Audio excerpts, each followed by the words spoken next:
is in, and we will be taking you through the next 2.5 hours of this race. My name is Ryan Gill, and I'm not alone for the commentary that's going to be brought to you over the next 2.5 hours. I have with me Fabian Schmidberger. Hello back again, Ryan. I mean, the first 3 hours, well, it was actually the second 3 hours that we commentated on, but it was already a blast. I look forward to the next ones. And Nick is already here, also here. Yes, and we are ready to commentate on a few more hours of this very exciting, awesome 12-hour race at Suzuka. And we also have a very, very special guest in the box with us. Yeah, it is Aristoteles Vasilakos. I hope I pronounced that correctly. The Greek guy from the Kuno staffs that just joined us now for this bit of streaming. He will be around here for the next 30 minutes around, maybe even longer. So Aris, how are you doing? I'm doing amazing. I'm so excited about all these races. My adrenaline is pumping so high right now that I cannot even tell you and describe you how I feel. And thank you so much for organizing all these amazing races, and especially these 12 hours. It's mind-blowing, mind-blowing. Yeah, I mean, it's a pleasure to have you guys always here. I mean, I think one of the first races that you entered as a Kuno staff team was the 3 hour of Solder, if I am not wrong. At least that's the one I remember. But you have been there for the entirety of all these endurance events. You've been there in the 6 hours of Nürburgring. You've also been here in this one. You also did the 3 hour of Bathurst as well, I think, and the 2 hour of Bathurst also, and also our pro driver events. And you've also signed up for our endurance event. So it's amazing to have a game developer from the game that we love to play here in our league, and we are really proud of that. Well, are you kidding me? I mean, I have to thank you guys because it's... Sorry, Aris, you just cut off there. Sorry about that. Is it better now? Yeah, try it. Okay. Well, yes, as I was saying, thank you for inviting me and all our our Kuno's team to be able to do those races. You said correctly, except maybe for the Nürburgring race, where we wanted to do the whole endurance race, but we were trying a beta version, and obviously everything went wrong, and there was a big bug, and we just did one stint, and that was it. Yeah, I remember that when you tried to sneak through the race with a newer game version, didn't you? Yes, exactly. We wanted to cheat, we wanted to have some dev hacks, but it wasn't meant to be. Yeah, just RSC how many guys are in the chat wanting to see you and loving you. I mean, you're a lovable person there. It's amazing. It's amazing to have you. I'm so excited now. I can't even really breathe now because it's so exciting to have you here. But enough with that excitement now. Let's just go over and do more like the kind of interview that we wanted to do, and also some insights maybe from you. So just start. Let's start with a very soft intro. What did you actually do under the quarantine? Sorry, under the current? Yeah, under the quarantine with the coronavirus. Oh, well, I'm lucky enough to not be greatly affected personally and egoistically, because I was always, working from home. And the developer life during this lockdown is like, everybody's complaining, and the developers are like, really, what is happening?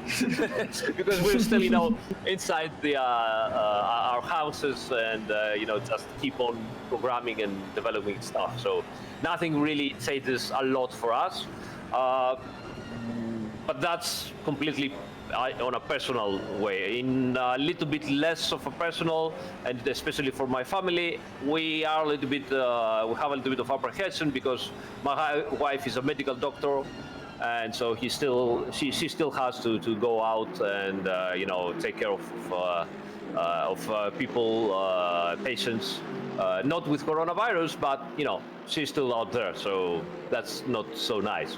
But yeah, she knows what to do, and we support her as much as possible, and we're gonna go through all of that, and everything will be fine at the end. I mean, I have faith in the doctors to pull it out as always for the whole humanity, you know. Yeah, and as you live in Italy, I guess this will probably affect your wife as pretty harshly as being a nurse then. Or Well, yes, we are. You do live in Italy, don't you? Yeah. Yes. I live in Italy. I live in Brescia, which is in Lombardy, that you have might heard from the news as one of the worst places to be right now. But yeah, we're trying, you know, and especially the medical personnel on the hospitals. They are giving everything they have, poor guys. There are some good news, some optimism in the last days. It seems that, you know, numbers are not going to say they are much better, but at least they are not, you know, going up as they were going up before. So it's a little bit of an improvement. Yeah, it's getting better around the world, I guess. Also in Germany, it's looking better now. Good to know. Yeah, but to go away now from this topic, because we have a better topic coming as we're here in your beautiful game, and you're working for Kunos. And how did you actually join Kunos then? All right, so well, unfortunately, it's a 12-hour race. We could be here until tomorrow, but yeah, talking about that. But trying to you know to make a long story short, I've met with Stefano Casillo when he was working on Netcar Beta back in the days. We're talking about early 2003, something like that. And I was already in the ambient of sim racing, and I was pretty well known of doing setups, pretty good setups back in the days. And so we started collaborating. You know, he was doing the physics, and I was, you know, trying to do some beta testing on Netcar. We were always collaborating very well together. I started to have more active role for Netcar, and at some point we separated our ways because I had my own company to take care, and he had to go to Japan for work. Then he created Netcar Pro, and I joined the Kunos properly as, you know, a proper company towards the end of the development of Netcar Pro. That was the time when I joined Kunos properly. And since then, you know, we worked together pretty much on the same thing that I'm doing now, so physics on the cars. But back in the days, we were just, you know, 4 or 5 people. So I was also doing the user interface graphics and the website and the videos and the social presence and all that stuff. But, you know, the company got better and bigger and bigger and bigger. So today, I'm doing mainly 90% of my time is just physics, and that's it. I see. Yeah. And yeah, one could also see your work that you put into your Esports.drives channel on YouTube. So in case, I mean, I already talked about it in the 6 hour of Nürburgring, I think. In case you don't know about his channel, his YouTube channel, you go after this event or tomorrow, you go to his channel and watch his videos. Because if you want to know stuff about the game, you want to know stuff about setups, go to Aris. He explains it really, really, really well. Thank you so much, mate. Thank you. Really, really appreciate it. And yeah, some questions that I came up with actually was what actually was your biggest challenge at Kunos Simulazioni? Well, the biggest challenge, there have been so many. You know, the company went through some really, really hard moments financially, organizingly. The latest one, difficult one, was actually with the Assetto Corsa Competizione, where at some point at the early access, we just couldn't make it work properly. So we had to redo the whole thing from scratch. People didn't know about it, but we were, you know, working like crazy.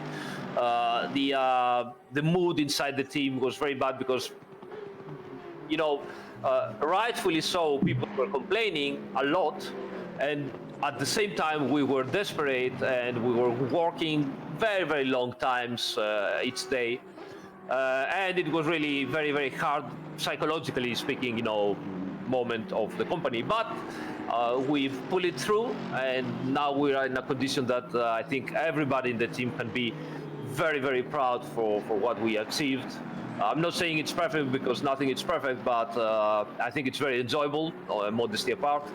And the guys really work permit me to say, they work their asses out to make this thing, properly enjoyable by everybody. So yeah. One of the challenges that you just mentioned, was that probably the one where you had to rewrite your whole like internet situation for the game? Was it that? It was more than that. It was practically all the gameplay part of the game. I mean, everything we would touching to fix something, it would break something else. It goes a little bit of inexperience of the Unreal Engine, a little bit of inexperience of way too complicated gameplay modes and rules. Because actually, to be honest, Assetto Corsa Competizione started as an easy project, because we said, okay, this is the rules. It's just some races, some cars. Let's do this and learn Unreal Engine, and it should be easy. But going into starting the project, we found out that the rules were very, very complex.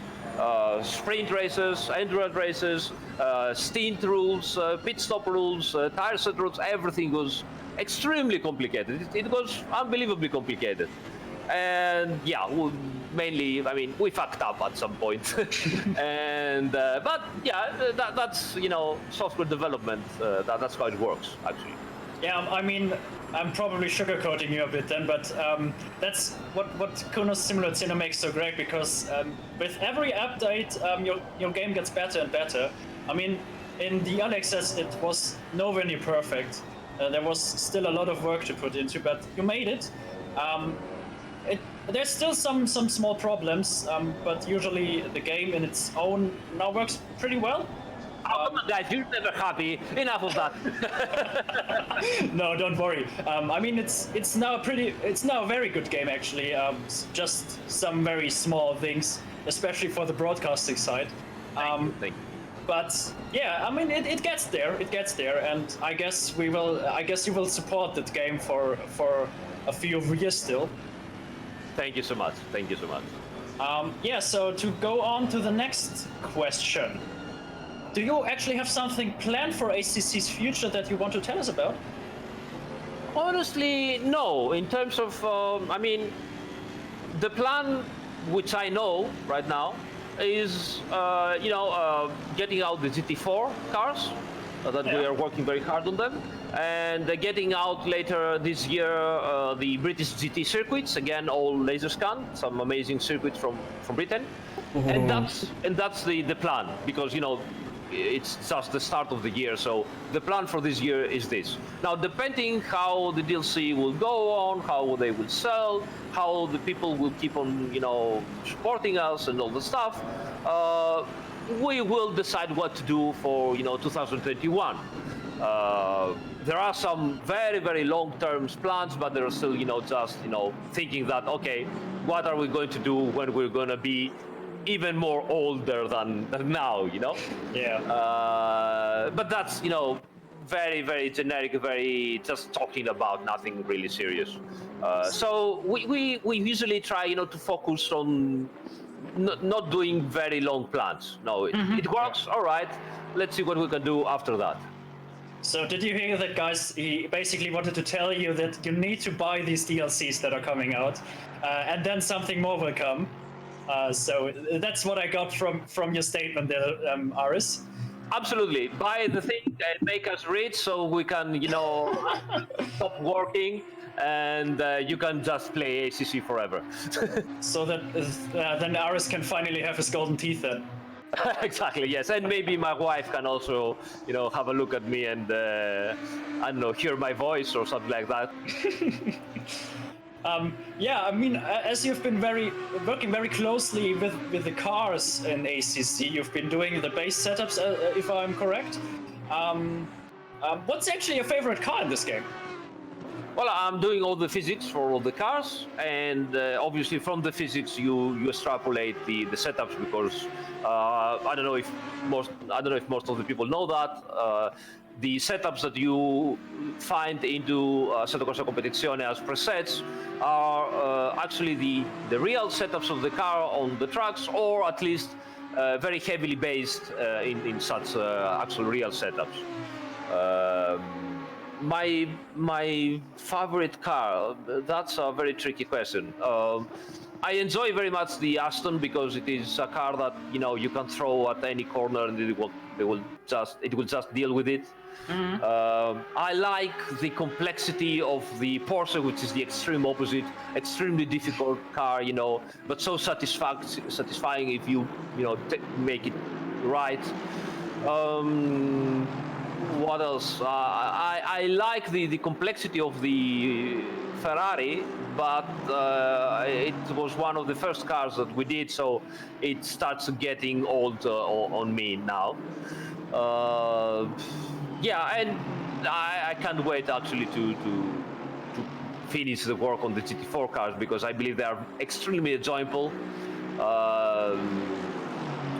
It's like more like a vintage car. They slide a little bit around. You have to work with them. So not as much grip. No, definitely not as much grip. aerodynamics. No, almost no aerodynamics at all. The aerodynamics are very basic. Yeah. Yeah, that will probably make it very interesting, especially for multi-class races then.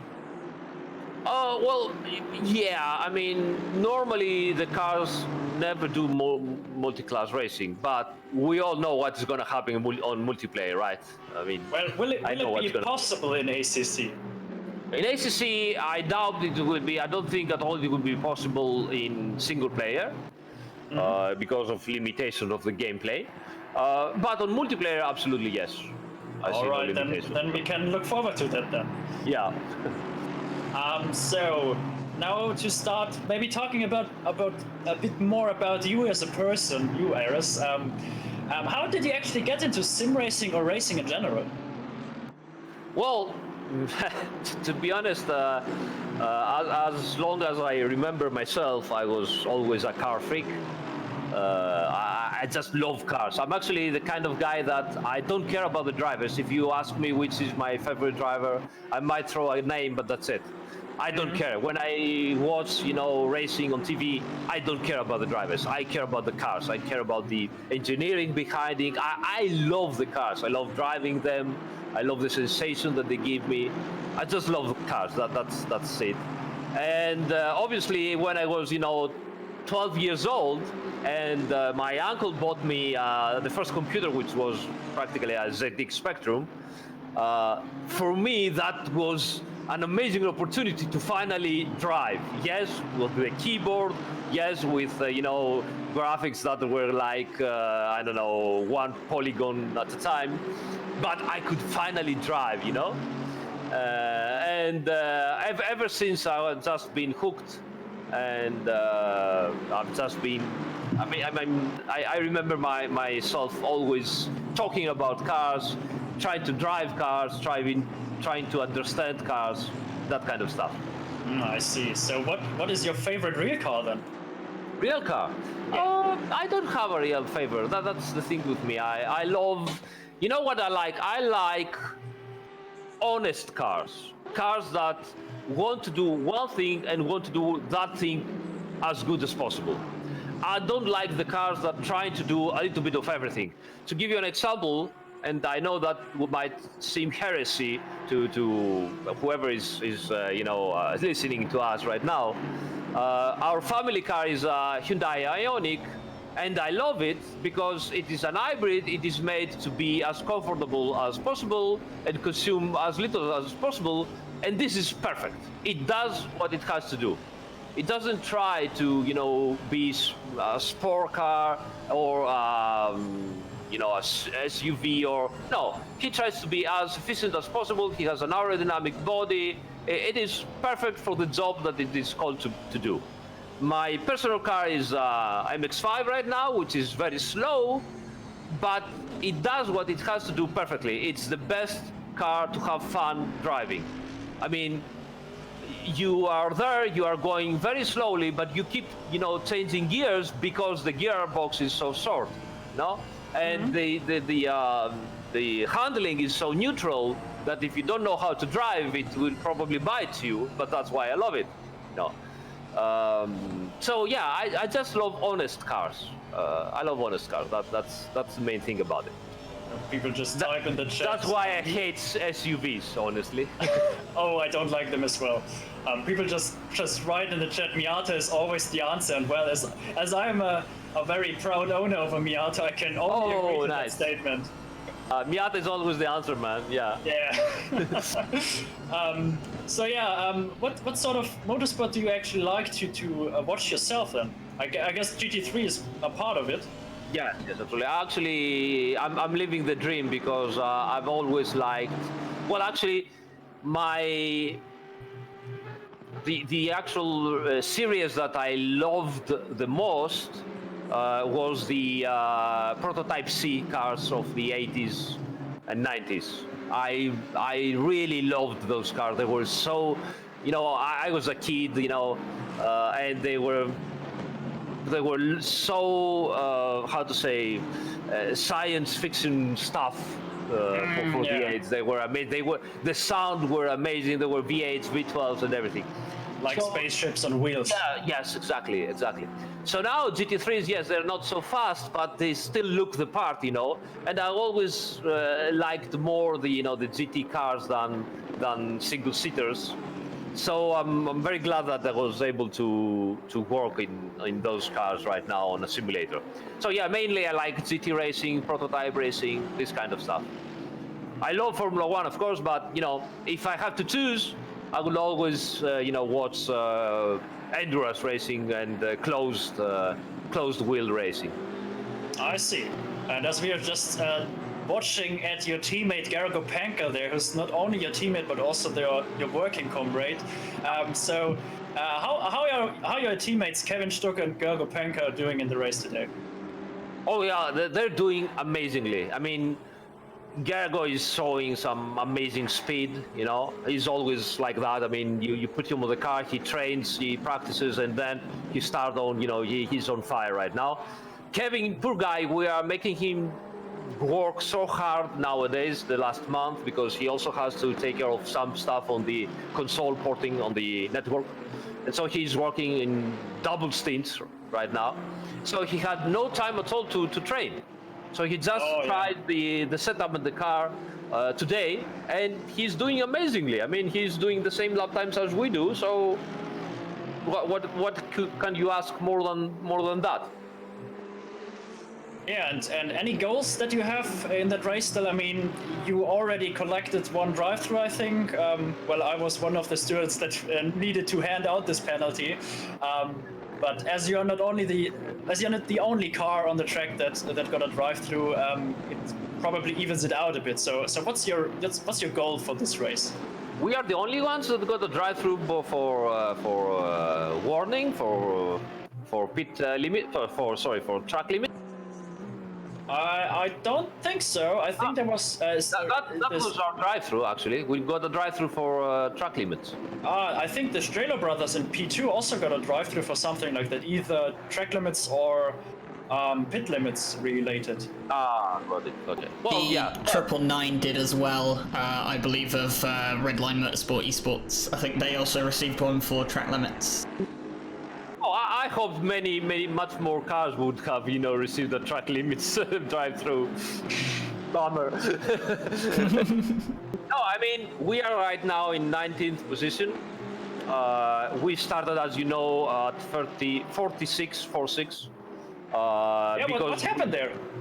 Well, actually, first of all, we're not good at doing, qualifying laps. And secondly, we arrived at the Super Pole without any train or any setup at all, because we were working like crazy for 1.3, update. So practically Gergo had 2 laps. I had not even 1 lap on the circuit. So we said, okay, who cares? It's 2 hours race. Let's go there, and then we can start last. Who cares?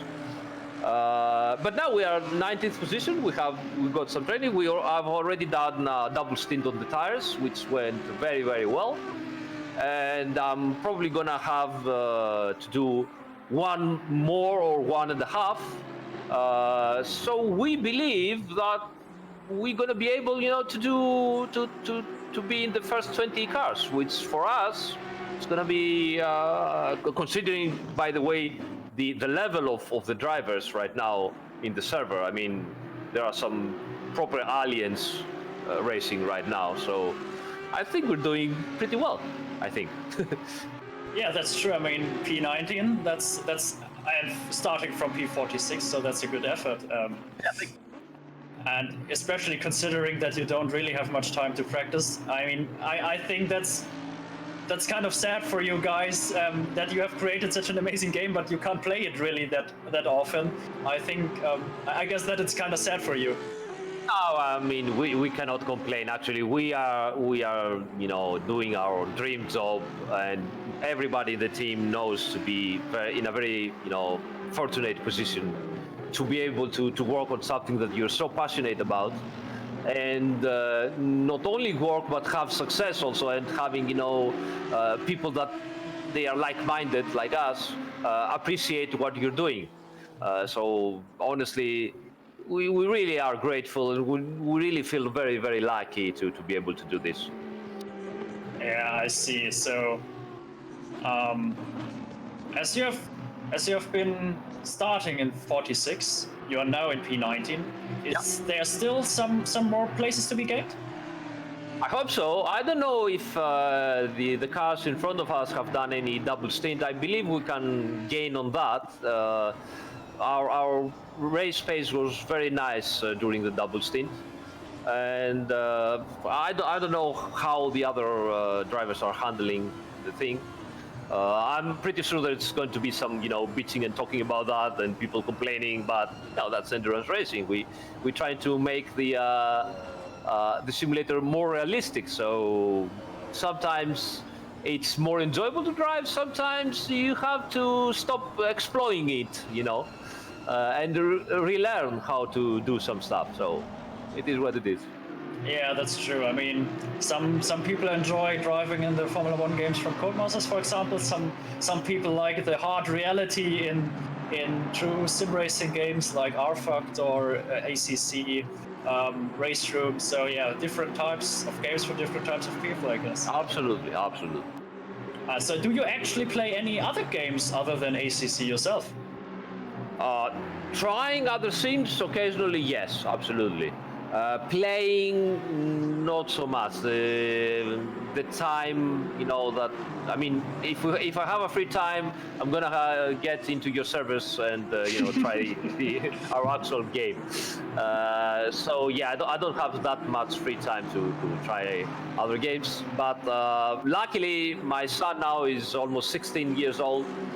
And he plays a lot, obviously, and I'm lucky enough to be able, to watch him playing, and he shows me, the other games, and I keep touch of how, other games are evolving and where the industry is going, and that's pretty cool.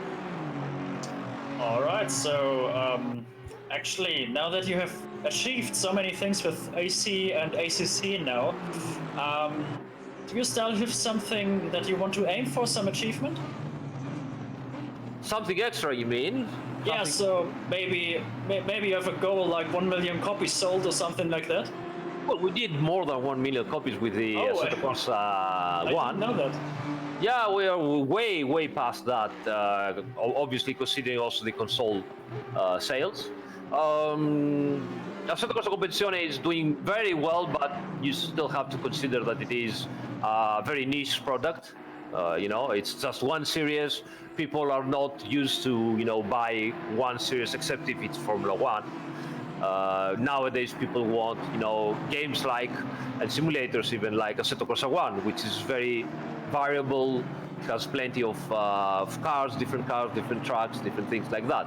So we knew from start that Assetto Corsa Competizione couldn't have the same market like Assetto Corsa 1, but it's going really well. It keeps on growing, so I don't know what is going to happen in the next years.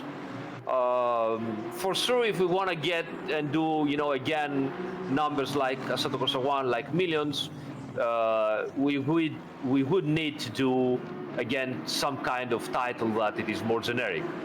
For now, Assetto Corsa pays the bills, and honestly, personally, that's my personal opinion.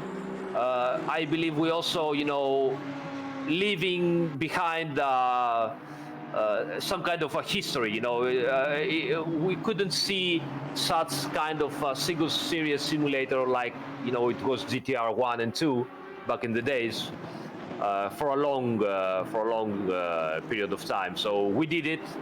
I believe people were gonna enjoy it for a long time. So yeah, I'm pretty proud of that.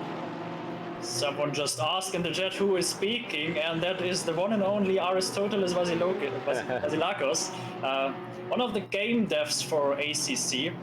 And well, now that we covered many interview questions, we can now jump back over to some commentary stuff maybe, and if you want, Aris, you can join that as well, to just catch some of the race action that we possibly missed in the last 50 minutes or is it even actually? No, we talked for 30 minutes straight. Thank you so much. I won't be able to watch it if you're gonna show. Sorry about that. The coronavirus. So yeah, I won't be able to watch it because I'm streaming right now our race and I'm watching Gergo what he's doing, and I believe at some point I will also have to get ready for my stint because it's right after Gergo. But yes, if you want to ask anything else, I'll be glad to reply, or I will just leave you guys to do this amazing job. I know it's very difficult to talk for 12 hours like that. So thanks again for all the support and the amazing championship and race that you are organizing every time. I mean, you say to us that you just said to us how hard it is to talk for 12 hours straight, but when you just do it yourself on your own stream. I'm used to that. Yeah, they pay me for that probably. So yeah, of course, if you want to focus no more on your own team due to your upcoming stint, you can leave us now. It was a very fun talk. It was lovely that you joined us there. Actually, it was the interview that I looked most forward to, and I'm very glad now that we did it because it was an amazing time with you, Aris. Ryan and obviously Fabian and Nick, thank you so much, guys. I really cannot thank you enough. It's amazing to see our product being used in such a way, and it really is it's a dream. I mean, we're really living the dream right now, and it's not just our work, but it's also your work that spectacle. So again, thank you so much, guys. Really thank you. Yeah, thank you as well. And maybe the other commentators have some questions as well. I was just gonna say, I mean, you said about people buying the DLCs. I mean, I'm definitely gonna be jumping on the GT4s and most definitely the British GT tracks. Donington Park being a track quite local to me, so one of my all-time favourites. So you can guarantee I'll be purchasing that come the winter months when it comes out, and I'm especially excited to see how well detailed it is, fully laser scanned. So yeah, I definitely appreciate the work you guys do. It's amazing. Obviously your videos as well, incredibly helpful to a lot of people, not just myself. So yeah. Thank you so much. So no kind, come on, guys. You making me blush right now. So thank you. Yeah. So Nick, maybe you have something as well. I'm gonna be honest. I'm still honestly pretty new to the whole sim racing thing. I've had a chance to watch some of your blog videos. Really fascinating stuff. I'm more of a technical thinker myself. Where other people are talking about how to make their laps faster. I just kind of want to get more into how the cars are going faster. Yeah, I mean, honestly, it's just a lot of just appreciation for that technical kind of side, or that vision you have. You say that, you love the cars more than the drivers, and that actually is kind of a nice personal thing for me, honestly, because it's, you know, I love the artistic approach to that, where you're in there, you're designing these cars to be as realistic as possible to the real thing. We have real life drivers in here using this ACC as a, you know, platform to drive, you know, as if it is the real thing. And like that's like, I mean, honestly, how does that feel for you? Is that just a crazy honor to be even in a position where they can consider that? Well, first of all, let me give you an advice. You're young also in the sim racing. Run away now that you can. You know, don't get the drug, mate, because it's gonna ruin your life. Well, you've heard it here first, folks. Yeah. So aside from that, what can I say? I'll tell you that 10 years ago, we were, trying to approach engineers and drivers and ask for data and stuff like that. And, not all of them, but usually most of them, they would be like, yes, you're doing, console games, Gran Turismo, video games, nice, yeah. Okay, so yes, now please step aside because we have some, real thing and stuff to do here. So that was pretty much always the situation. We were lucky enough to have our offices inside the Vallelunga racing track at Rome, and that was permitting us to be always there in contact with the people. So they would laugh at you once, two, three. At the end of the day, they will, they will keep seeing you, and you will keep asking them stuff. So at some point, they would just pity us and give us some data. Nowadays, it is amazing how, obviously the simulators have become much better because obviously they have done so. The hardware is much better, and the testing of the real cars is much more limited than back in the days. So real drivers, real engineers start to appreciate how good the simulators are, and they need the simulators to, to train at home, to train on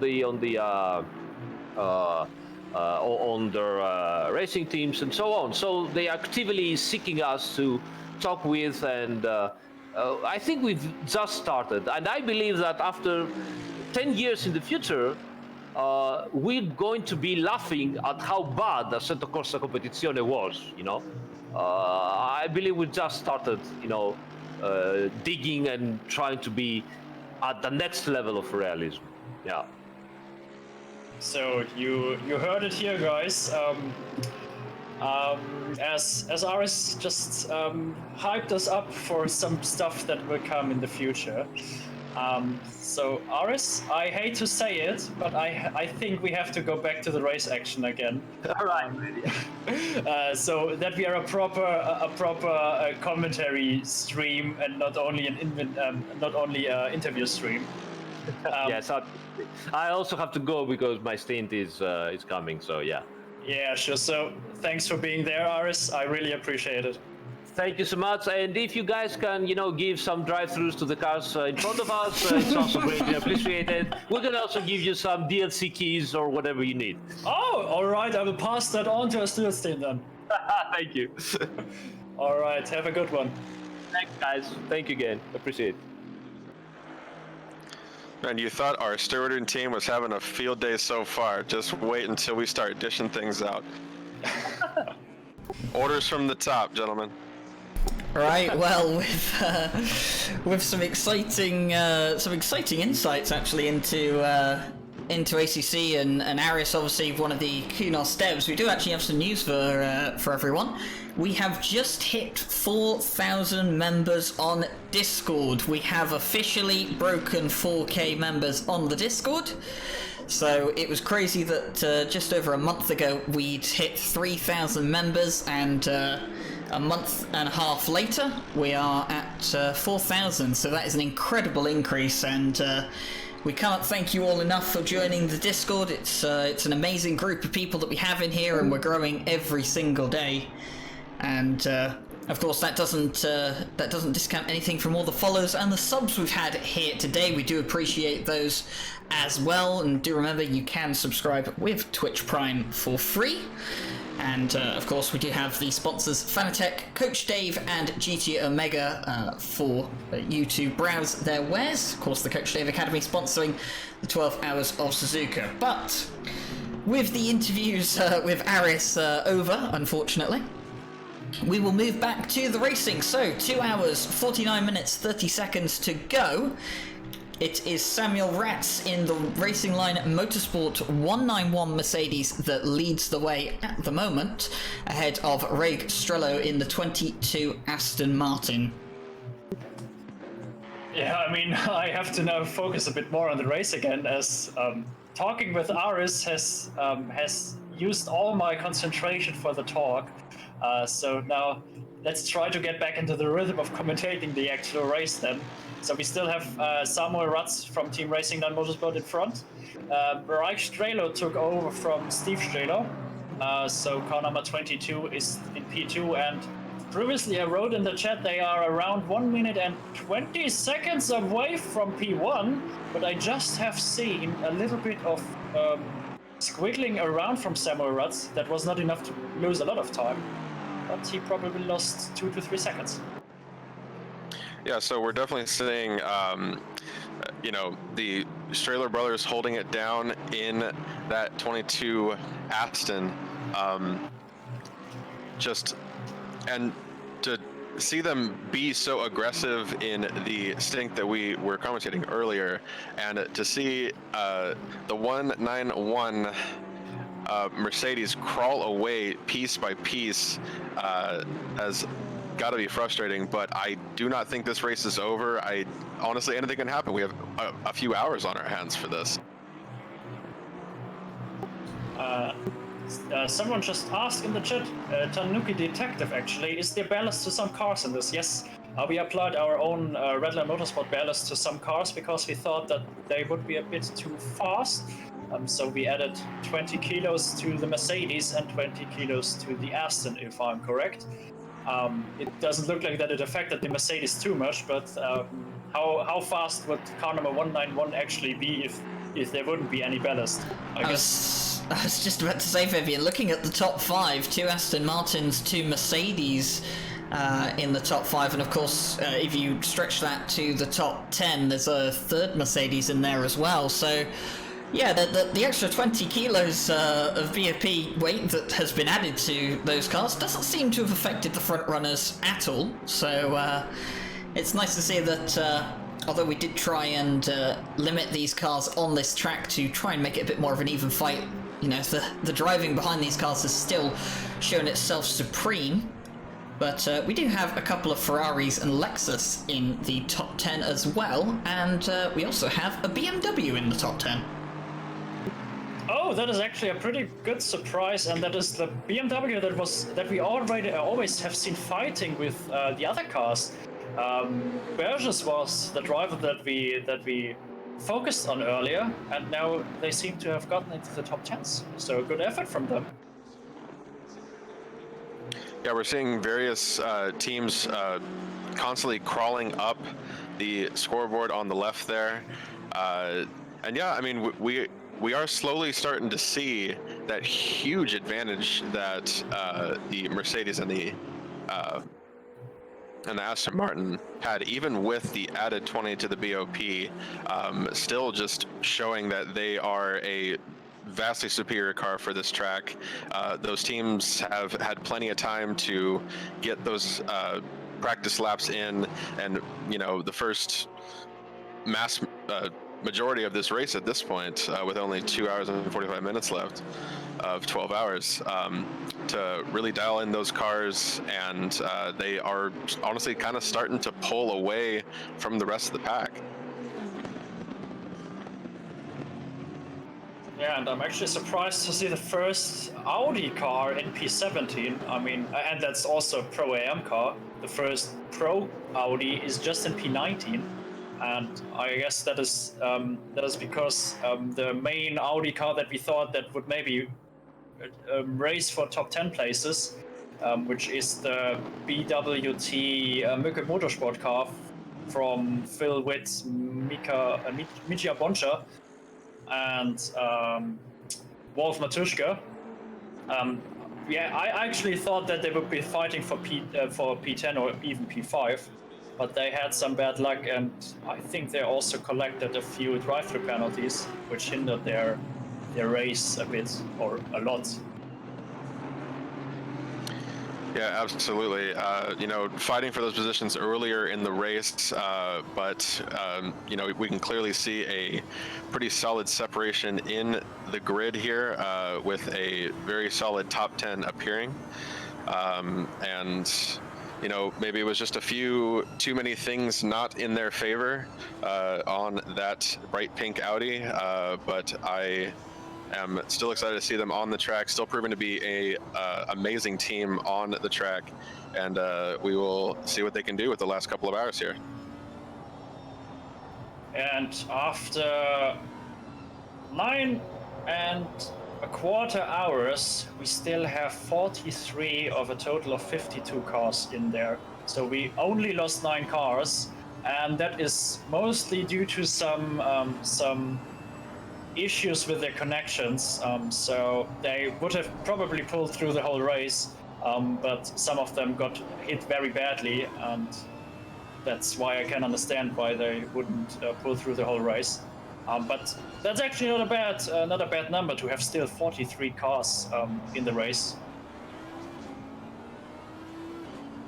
Yeah, it's good. We've always seen that in the 6-hour and the 3-hour race, didn't we? That a lot of the people, even those right near the back, they did commit to finishing the race. So something we do appreciate here, because of course the admins have taken a lot of time to organise this race, and all the pre-qualifying that went into getting this race together, and of course all the organisation of the broadcasting crew and everything. It takes a lot of effort to organise all these races and put on this kind of show, the broadcast that a lot of the audience see is, well, not even half the story behind all of these races. So yeah, we do always appreciate people sticking around to the end, even if it's for last place.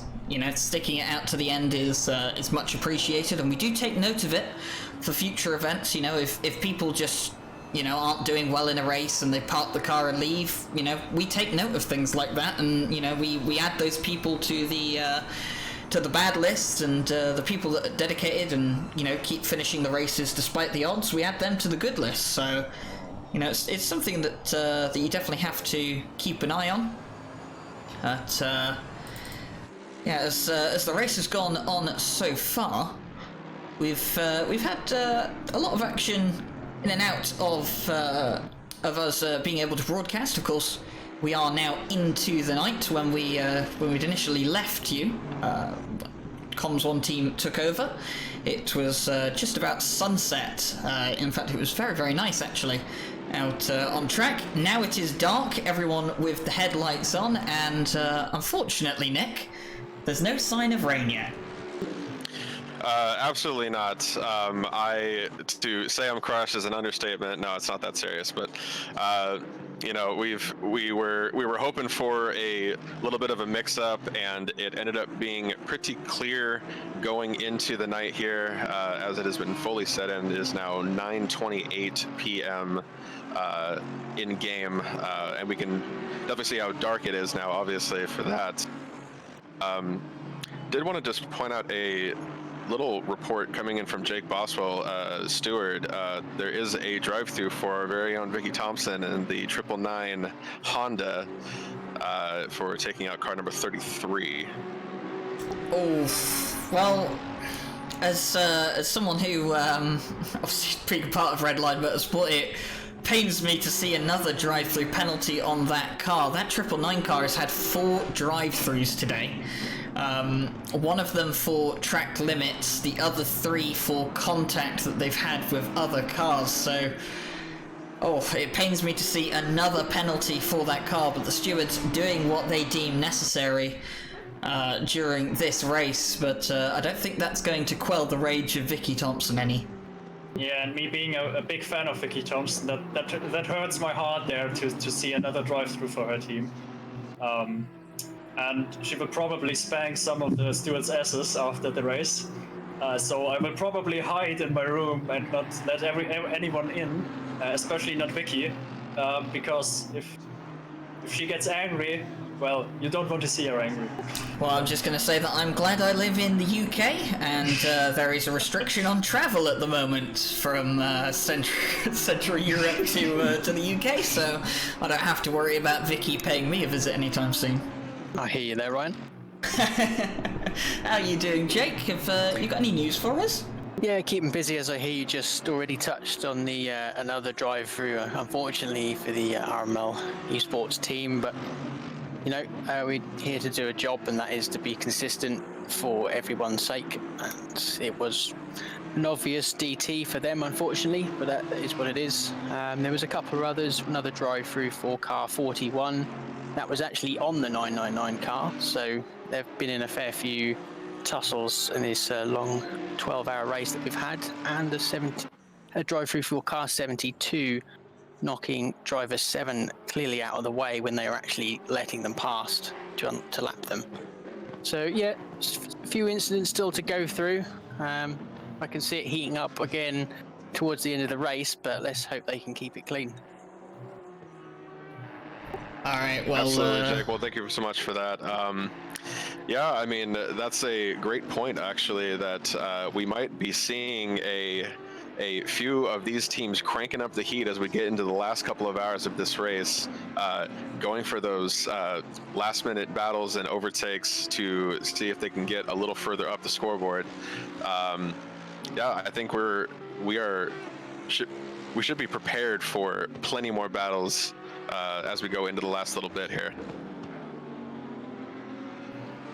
Yeah, I mean, that's kind of a pattern that we had in the last endurance races, that the last hour will get more exciting again after a little bit of a more patient middle part, a bit more quiet middle part, but the last hour will always be just everything out, all in, and just push as hard as you can to get the best result that you can get. Yeah, and speaking of the last hour as well, we will be bringing you this race for Comms Team 2 for the next hour and 37 minutes. Then, of course, for the last hour of the race, Comms Team 1 will take over again. And then, of course, both commentating teams will come together at the end of the race so that we can all witness the finale together of what has been an exciting 12-hour race so far, and we still have 2 hours and 37 minutes left to go. And looking at how things are going at the moment, there's been quite a few changes in the amateur class, or the AM class, sorry, I should refer it as back when we were commentating on this much earlier today, it was actually a Ferrari leading the AM class, whereas now it is the 253 Lexus. Yeah, I can't even see the Ferrari in the AM standings anymore. So probably it's needed to disconnect due to some issues with connections or something like that. One of the drivers probably wrote it in the Discord, and we probably haven't seen that already. But yeah, it's probably a connection issue, I guess. Yeah, so unfortunate there, but it is the 253 Lexus of Richard Schaefer, who currently leads the AM class. Leading in the Pro-Am class at the moment, I believe it is, it's still the Lexus, is it not? It's the 514 Lexus, yes it is, that is still leading the AM class. There we go, Stefan Zera. So they're leading the Pro-Am class at the moment. They have been leading the Pro-Am class for a while now. At least they were when we stopped watching, so yeah, they're doing pretty well at the moment. But of course, the overall leader of the race so far is still Samuel Ratz in the 191 Mercedes, and they're doing a very good job in that Racing Line Motorsport Mercedes car.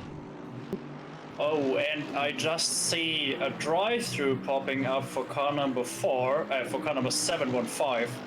Jake will probably be there in a few minutes, or maybe even more, to tell us what happened. But that is very, very hard for them. I mean, they started on pole, then they lost P2 rather quickly against the team of Samuel Ratz, the Racing Line Motorsports 191. And then the other cars of car number 22 and car number 24 car number 12 got through as well. So it's not their race apparently. Yeah, and it's kind of unfortunate as well for the 715 because they were only 3.7 seconds back on third place. So that is really, really significant for their race because, well, I mean, it's going to be one amazing recovery if they can bring back a podium in the next 2.5 hours after serving that drive-through penalty. So some people are asking in the chat, what is the drive-through for? We will wait once Jake Boswell comes in again and tells us what this is for, but as he probably is gathering some other penalties, and he is probably also busy watching some incidents, so we just need to wait a moment till he comes back again, and then he will tell us what happened. Yeah, we do have the steward note, which is DT for 715 for taking out 777, but of course we don't have any more information on that, so apparently the penalty is for the 715 taking out a back marker, so that's quite unfortunate to see, but obviously the stewards have looked at the incident and given their verdict, and hopefully Jake can pop in soon and clarify a bit more on the situation, but unfortunately that car is going to have to serve a drive-through penalty within the next couple of laps, or he will face an automatic disqualification. And no one wants to be disqualified from a race, especially if you're in P4. Especially not with 2.5 hours left of a 12-hour race as well. I mean, you know, you've gone through most of the race as well, and you know you wouldn't want to get yourself disqualified over a drive-through this late on. Yeah. And looking at the scoreboard here, 715 for Ferrari taking that drive-through is probably going to be costly. We have a pretty tight pack fighting between 5th, 6th, 7th, and 8th, and we could see that being just a very costly maneuver. Probably going to knock him down to the bottom of the top 10, and he's going to have a lot of ground to make up if he's going to want to get back on that podium. Yeah, and we've just seen the 66 of Marco Ripper getting past Anthony Foch in the 894 Audi, and that was a move for the overall positions and for position in their class, the two Pro-Am cars. That was Marco Ripper moving up into 4th place in Pro-Am. Yeah, and there are also two drivers that are just behind them, 1.4 seconds. Emil, or is it Emil? Emil Stanzio, yeah, that's correct. Car number 4 in the Porsche. And one of the teammates of Aris, who we have seen before, and also Gergo Penka himself was in there for an interview. No, actually, he's not very close, sorry. I misread that.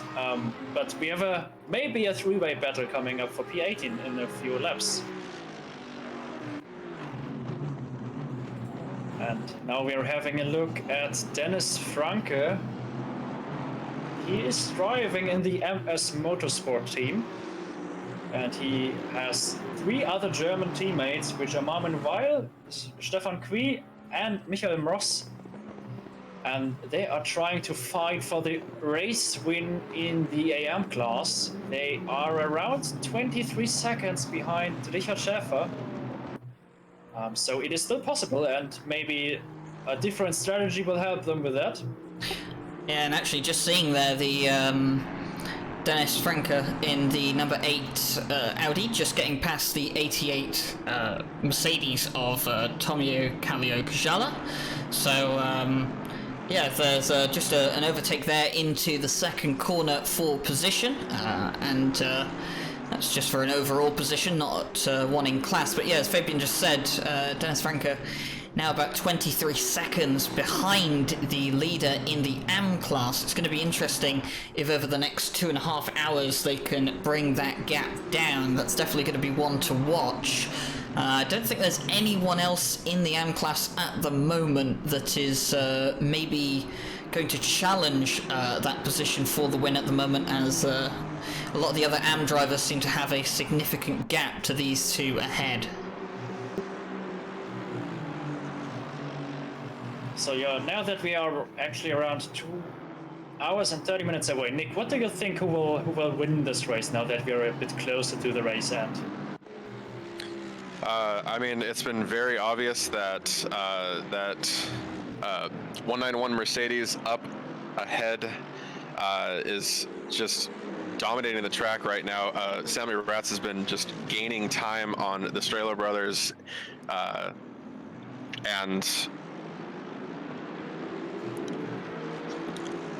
and yeah, I mean, like that gap has been growing. You know, we saw a lot of aggressive maneuvers from the Strehler brothers, aggressively taking over second place overall in this 12-hour race, and he got there, and that's been pretty much the end of the movement. And now we are looking at, you know, almost more than a lap distance. And that's going to be a lot of ground to take. I mean, it's getting there, but I mean, like I said before, there's still so much time left. There's so many things that can happen, and I am excited to see if maybe the Strehler can make this a competition for first.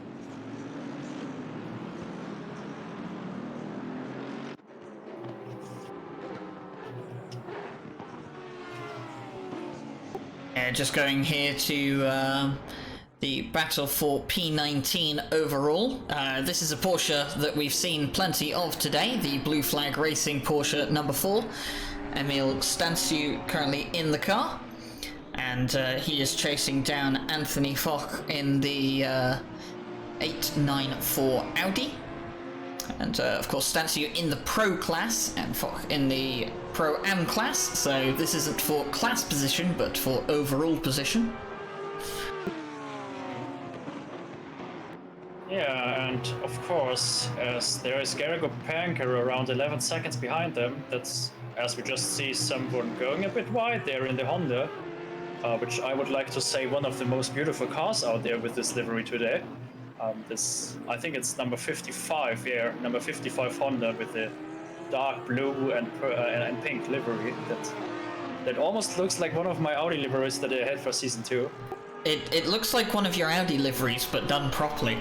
Wow, Ryan! I have to talk to you about that after the race. I agree with you. The Honda looks very, very nice. I like the dark blue and the purple pink accents. I do actually really like this car. I think I mentioned it in the Super Poll as well, that it's probably one of the favourite cars, one of my favourite cars livery-wise, and we don't have George here, of course, to talk about liveries. He'll talk about liveries, well, for the rest of his life if you give him the chance. But we'll probably see an overtake now with car number 4. Sorry for cutting you off there, Ryan, but it got a bit exciting. No, that's completely fine. But on the topic of car liveries, Nick, I hear you quite fancy blue cars, don't you? I do. So I like Ferraris and I like blue Ferraris, and that is just a good combination for me, and I'm gonna stick to it. Y'all can fight over liveries all you want. I will be over here in my blue Ferrari. It doesn't go very fast, but you know, I'm working on that. It's working on that.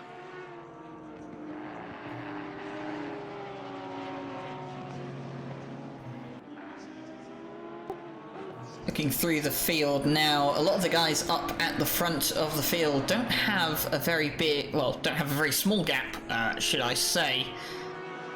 The field up near the top, very, very spread out. In fact, there's only about 4 or 5 cars that are actually on the lead lap. So yeah, the leaders at the moment lapping at an incredible pace. I think it's even less. I think it's only 2 or 3 cars that are on the lead lap. Especially now with the drive-through for car number 715. And I saw earlier that there have only been 3 guys, so the top 3 guys on the lead lap. So I guess the gap also has grown a bit after this time.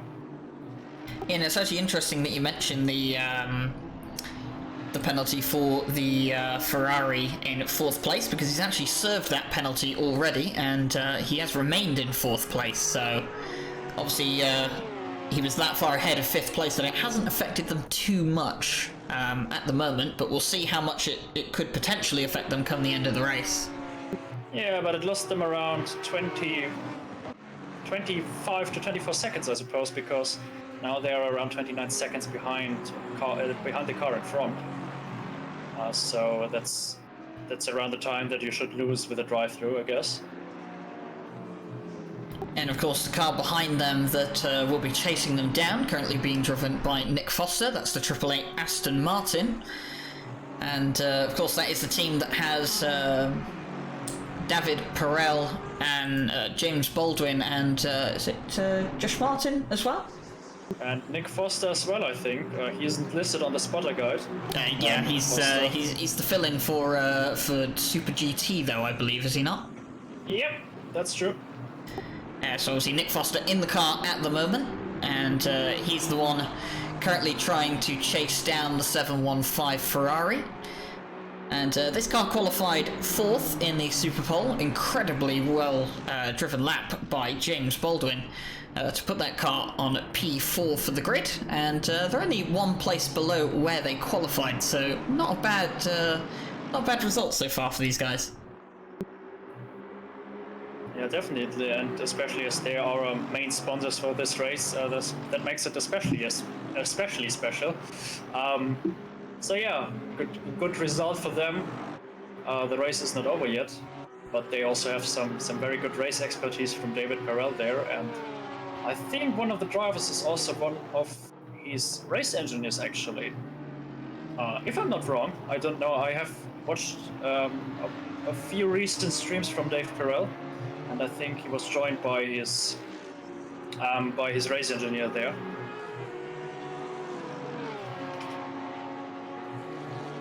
Yeah, of course, and just quickly on the topic of that, of course, this race is sponsored. This race is sponsored by the Coach Dave Academy, and of course, there is a special code that you can use for the Coach Dave Academy for this race. Oh, actually, I'm wrong. Yes, someone just corrected me in the chat, and I also just saw it on our very good Word file that Jesse put out for us. So David Perel, of course, he's the real driver that is very much known to people because he has a very good YouTube channel. Then we've got James Baldwin, who is from the World's Fastest Gamer event. And then we've got Josh Martin, that is one of the Thrustmaster official team pilots. So he's an ambassador for Thrustmaster.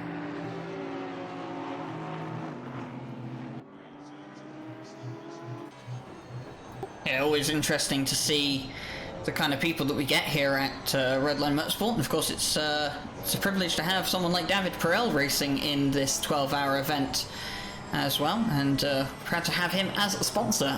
Marco Ripper, the 66 Mercedes, has a drive-through penalty. We've got no note from the stewards about what that could be, so I'm going to assume that's for track limits.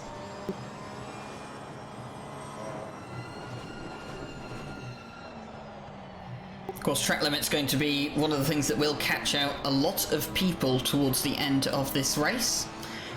4 track limit infringements will land you a drive-through penalty from the server. They did say that the infringements do reset after a certain amount of time, but I do not know how much time that is exactly. So, yeah, the best way to avoid a drive-through from the server for track extending is, well, just don't track extend. Yeah, of course. I mean, it's kind of hard. It's not that hard on Suzuka, I guess. It's not a very critical track, but there are other tracks that are very critical with track cuttings, especially Paul Ricard. But yeah, Suzuka is a bit better for that as well. And as we just see the number 4 Porsche trying to go for an overtake into the Casio chicane and just not having the speed, being held up now by the 894 Audi, and this is going to be frustrating the number 4 Porsche, the Blue Flag Racing Porsche. We've seen this kind of be a bit of a trend with this car throughout the entire race, is that they've struggled to make any overtakes. We saw them stuck behind the 72 BMW for well over 2 hours whilst we were commentating earlier on in the race, and obviously now they find themselves stuck behind the 894 Audi, and of course the Audi not as difficult to overtake as the BMW, but it's still resulting in quite a challenge for the number 4 Porsche at the moment. Yeah, and we're seeing them come out of the S-curves now, and this Porsche has actually gotten a lot of screen time today, just being involved in a lot of various battles up and down the scorecard there. And just trying to gain ground where that team can with the number 4 Porsche. Coming up to the hairpin now, looking for any opportunity to shake things up as the splits between drivers has definitely been growing as we get later and later into this race. Battles are starting to calm down, and I mean, we might see that kind of warm up here going into the last hour or two. 19 minutes away from the 2-hour mark. Going around Spoon now. And yeah, just I think this is just gonna have to come down to waiting for an opportunity, possibly a mistake from the 894 Audi in front, and we will see how this resolves. Yeah, of course, the danger of waiting for a mistake from your opponent in your head is that, you know, sometimes that mistake just doesn't come, and, you know, you kind of kick back, save some fuel, expecting them to make a mistake, and it doesn't happen. But the 894 Audi pulls off into the pit lane, and the number 4 Porsche is released. Now it's going to be interesting to see if the number 4 Porsche, when they eventually come around to pitting, if they will be behind the 894 Audi or if they will be in front. They've got to use this clear air wisely, and now that they don't have anyone in front of them, they've got to really put down the lap times so that when it comes to their pit stop, they don't find themselves still in traffic.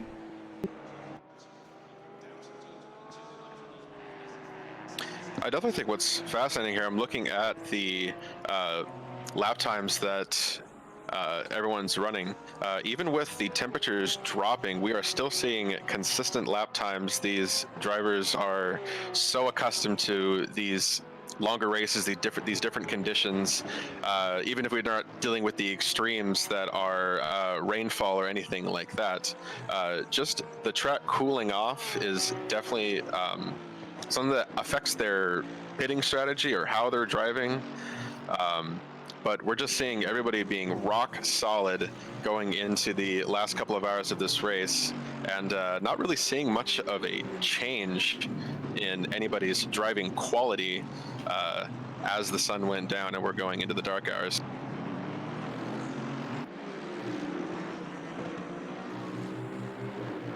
And obviously we touched on earlier that, you know, racing in the dark, you know, the track almost becomes a completely different track.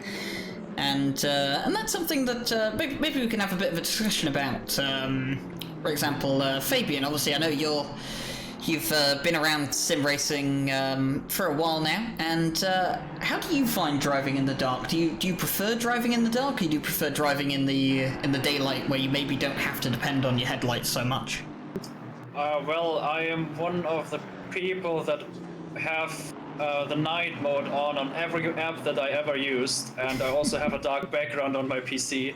So yes, I prefer driving in the night, especially if it's night outside, because if it's night outside and you're driving in daylight time in the sim, that makes my eyes burn away. Especially in the night, I prefer to drive when it's night in the game as well. During the daytime, it doesn't really matter for me, but it's still something special to drive in the night.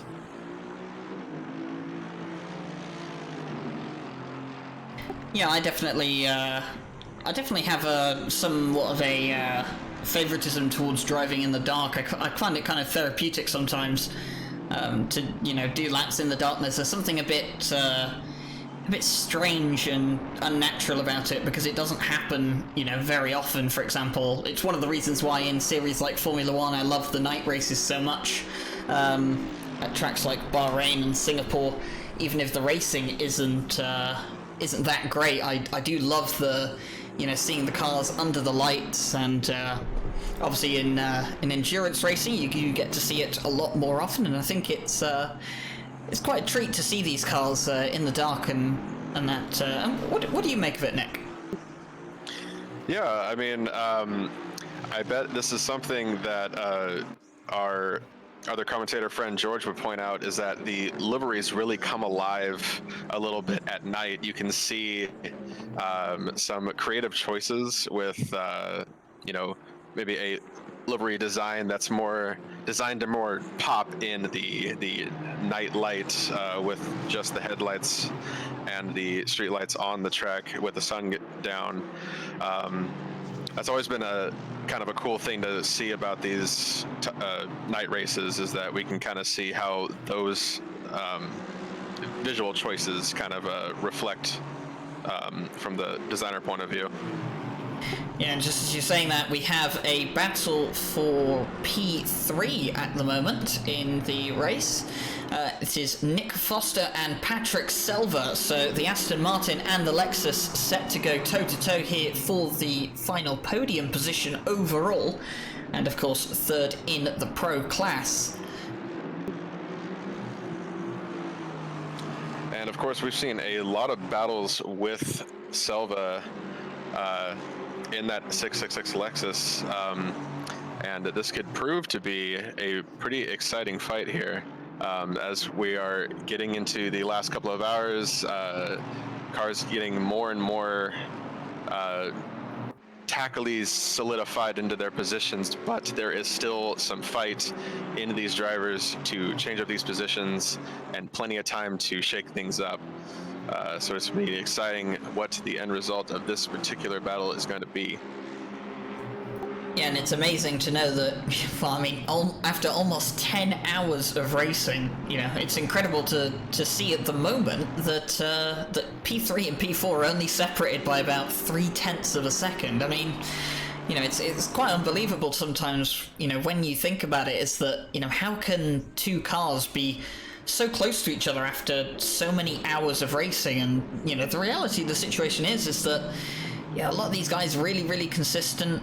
You know, they get down the lap times. Some are more consistent than others, some are quicker than others, but the reality of it is that a lot of these guys, especially the ones at the front, are so quick, and they're so dedicated to what they're doing. And yeah, it's always really great to see, you know, battles like these after so many hours in the race.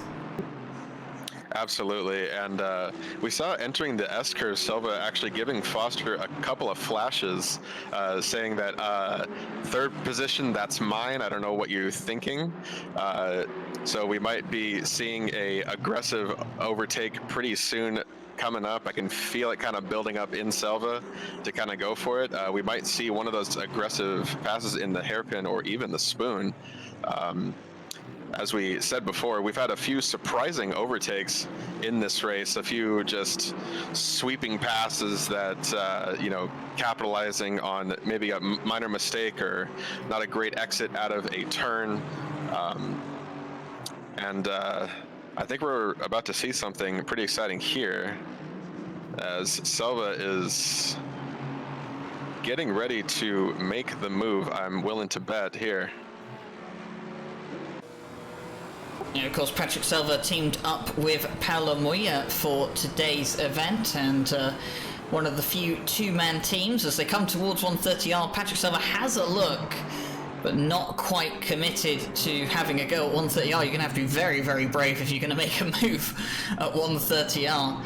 And Patrick Selva thinks better of it, and he will stay behind the Aston Martin for now.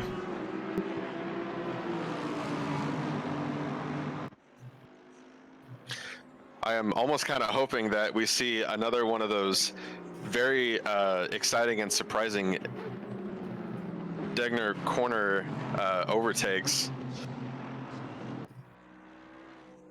Yeah, of course we're it was coming through the S-cores now. Yeah, it was Strello, obviously, Steve Strello earlier on that, you know, made some incredible overtakes through Dunlop and the first Degner. So yeah, really exciting to see. Patrick Selva maybe not going to go for something as spectacular. He's probably just looking to make sure he can get a good overtake on Nick Foster and pull away from him.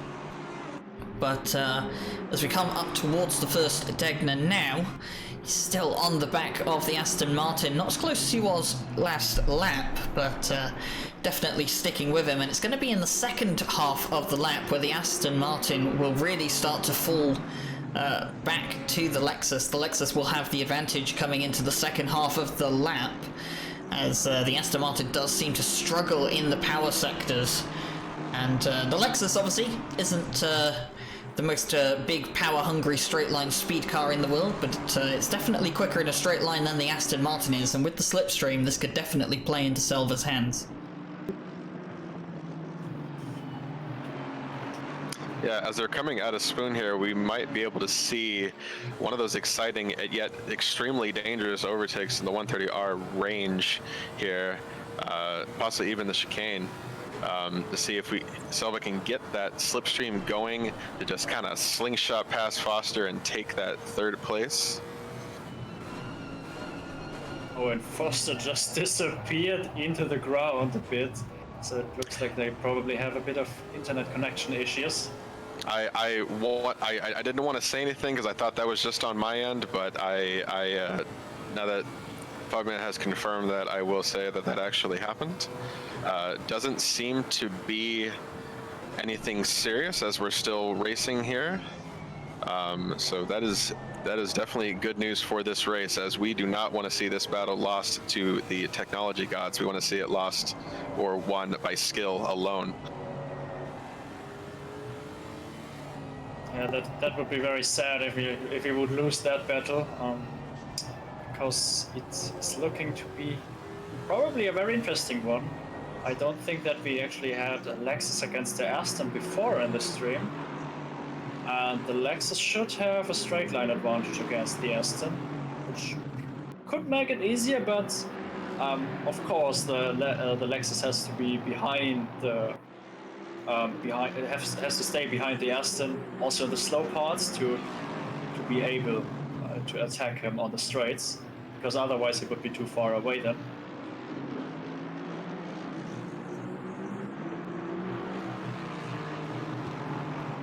Yeah, and as the rain has unfortunately not descended upon us, as I think it's probably going to remain dry for the rest of this race, we're really going to see, coming into the last couple of hours now, who has conserved their tyres the most and who definitely hasn't. Obviously, we had a couple of people in here earlier today, that were saying, oh yeah, we were conserving our tyres and going to try and do one less pit stop than everyone else, and we're going to start to see those strategies really come to light now. The people that might not have to do an extra stop, so it's going to be interesting to see how that pans out. And of course, those people that aren't going to save one pit stop, the people that have been really pushing their tyres, it's going to be interesting to see how their tyres cope come the end of the race. Yeah, we come pretty close to that now. I mean, most of the strategies will end in the final hour, so we probably see most of the teams then with their worn-out tire, as we see just a penalty being spoken out on the stream. So we will probably see Jake Boswell in a few minutes then to tell us what has happened then.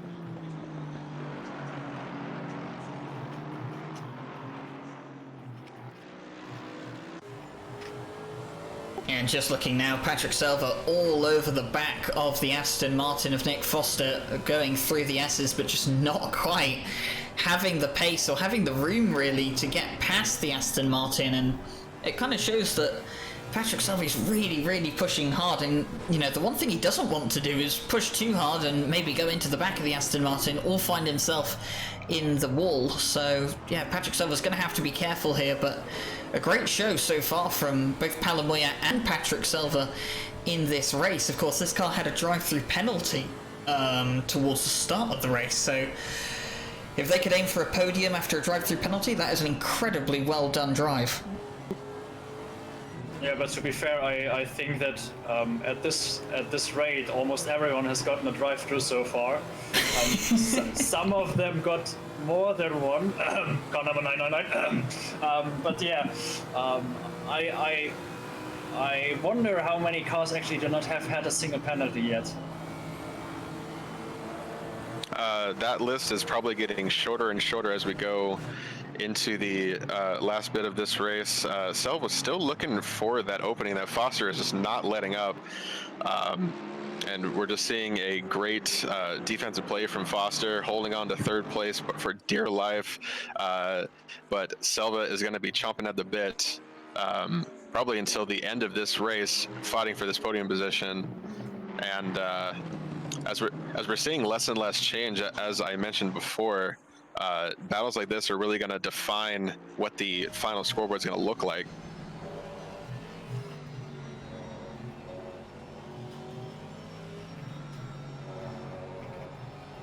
And it's things like these as well that, you know, like you said, it's going to define the final positions. And, you know, this is one of the things that will be frustrating Patrick Selva, is that if he knows he has the pace and he is quicker than the likes of Nick Foster is, he's going to try and go up the inside of Dunlop. They come towards the first Stegner. Patrick Selva's going to be on the outside, but he's not quite going to have the room or the pace to get past the Aston Martin. But a good attempt there from Patrick Selva to try and go around the outside of the first Stegner. But as I was saying, this is what's going to frustrate him as he goes for a move into the hairpin, and he's touched Nick Foster. Oh, not quite spinning the 888 Aston Martin, and he's going to move over and he's going to give the position back. A lot of respect there from Patrick Selva. He went for the move, he was ambitious, didn't quite get it done cleanly, and he's given back the position to say, you know what, that was my bad. I don't want a penalty for this. You can have the place back. And you could see he just kind of luckily nudged Foster kind of back into place and said, nope, that's not how this is going to end. I'm going to take this because I'm faster than you, not because I knocked you off the road. And great sportsmanship coming from Selva there.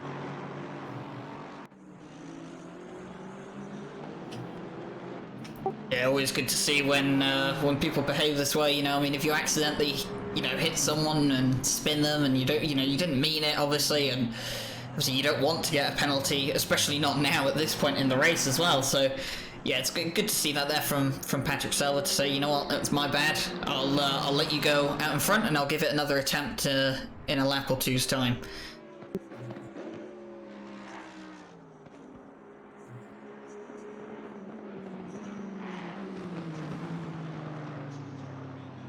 Oh, and Patrick Selva going very, very wide into the first corner, maybe missing his braking point there, or maybe the tyres starting to play a part in there, but yeah, something that Nick Foster will have in the back of his mind, though, is that obviously Patrick Selva has had, you know, a proper go at taking that place off him, and obviously it did result in some contact, and obviously Foster he hasn't lost the place, but it's definitely going to be in the back of his mind that Patrick Selva is really, really hungry for this position, and he's probably going to have another attempt in a lap or two's time, and Nick Foster's going to have his wits about him. And we might even see a possible pit strategy come into play here to see if one of these teams has one less pit in them, they can get through this race without it, and they're saving their tires properly. We might even see that come into play, because this is just neck and neck as we're going into the last stint of this race. And it could be anybody's position at this point. Selva obviously staying hungry for the position and looking for that opportunity. Might have been a little bit shooken up from that contact, saying like, you know, maybe I was a little too aggressive. But I mean, keeping the pressure on Foster here as we go through 130R, he's definitely not giving it up. Yeah, just flicking over to the battle for P16 overall, but more importantly for second place in the Pro-Am class. It is Nils Kor and Sebastian, is that Sebastian Zehender? I can't quite... Zehender? That's probably quite hard for you, not German speakers. Oh yes, definitely. It's Zehender. Alright, well, he's in the Triple One Aston Martin chasing down the 71 Audi, and of course that is second in the Pro-Am class.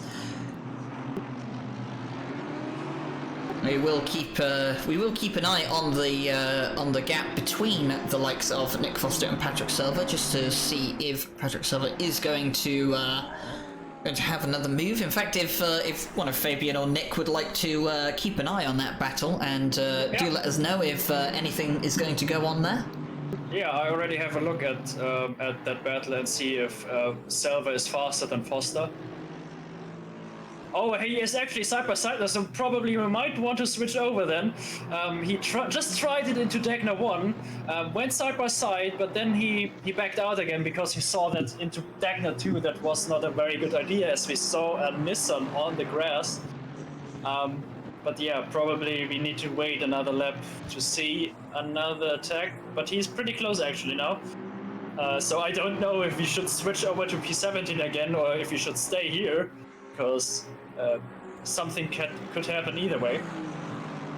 It's very interesting. Silva's looking for the outside of Degner, which is just a fascinating and bold move, honestly. And one of these times that he might make it work, which would be exciting to see, obviously, but obviously a very interesting place to plant the attack on Foster coming out of that corner. And we might end up seeing it successful at some point, unless there is something that he can gain in another area as they come through the chicane here, going on to the main straight.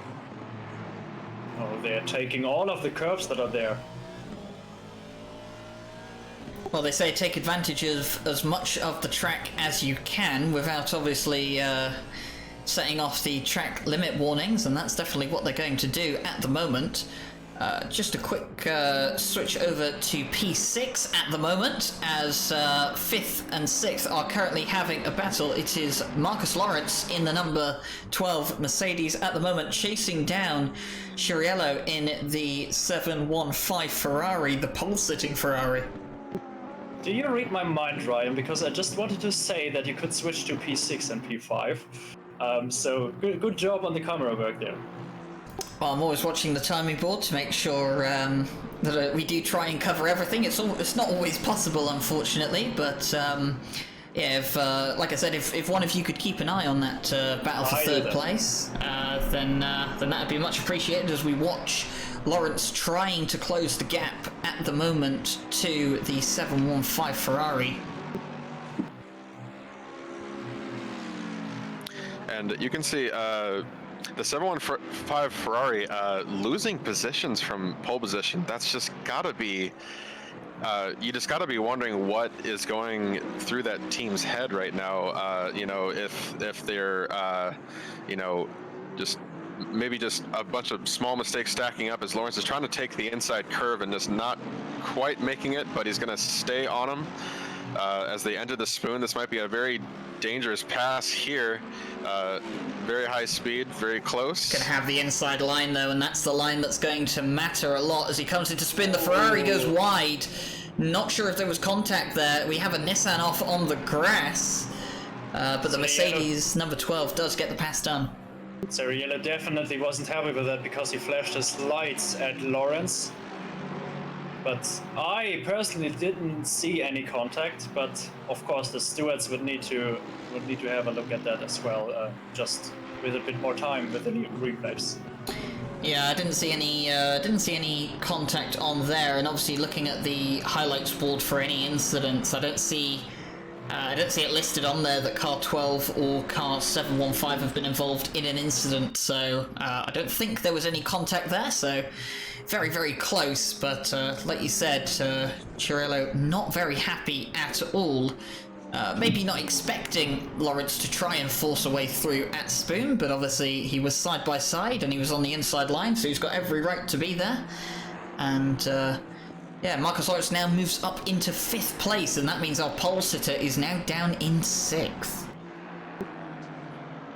That is true. So for many people here, especially for Steve Strelo and his brother Reich Strelo, many of these guys were jumping up a lot of positions. Well, for car number 715, it is actually the opposite way that they are going, as they started P1 and now P6. Let's see how their journey goes on. I guess they are pretty clear behind, because the next driver is looking to be around a lap behind. It says on the leaderboard that he is 2 laps behind, but do not always trust the leaderboard, because it's sometimes it actually tells you the difference with the 2 laps to the leader. but the time gaps are the gaps to the cars in front, so it is a bit complicated. But Favorito is just around a lap behind Siriello. And we have a Nissan off track in the barrier just there. I think that was... Selva's trying to go on the outside. He's having a look. No, nothing has happened. I already thought that we might see a revival of the Ayrton Senna and the Prost rivalry, maybe, which has happened at that exact corner a few 10, 20, 30 years ago. But actually Servo is now into the pits, which means that this battle is over for the next few minutes.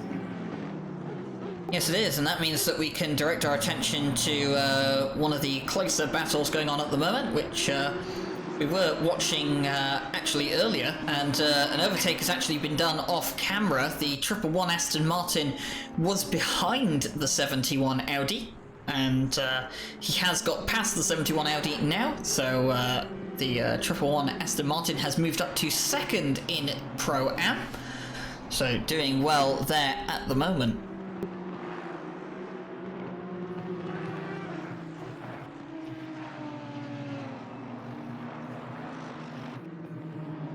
And just having a quick look at the lap times of the front runners, so car number 191, car number 22, and car number 888.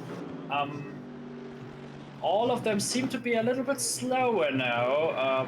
We usually have seen times of around 2 minutes dead to 2 minutes 2, or 2 minutes 1.5 actually. Samuel Rutz is actually in that region, but Steve Strelo apparently had some traffic in his lap, as well as Nick Foster. But Marcus Lawrence is very fast in car number 12 here in P4. So maybe there is still some time and some places for him to be gained.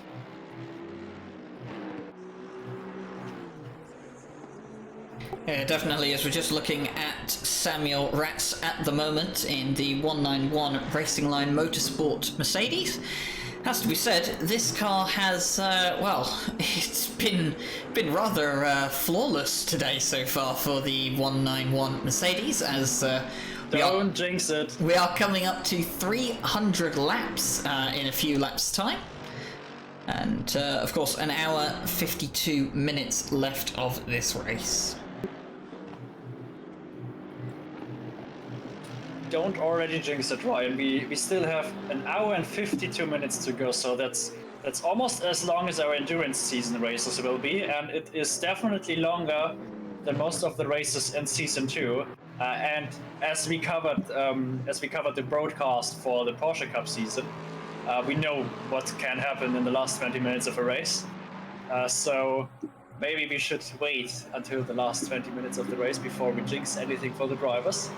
Yeah, well, I was just going to keep the camera here on Patrick Silva, because Nick Foster has come into the pit lane, and of course Patrick Silva was following Nick Foster, couldn't quite get past him, and Patrick Silva did pit before the Aston Martin to maybe see if he could get himself in some clear air and try and beat the Aston Martin in the pit lane. Well, Nick Foster is just about to leave the pit exit, so I guess Silva is through. He now can accelerate again.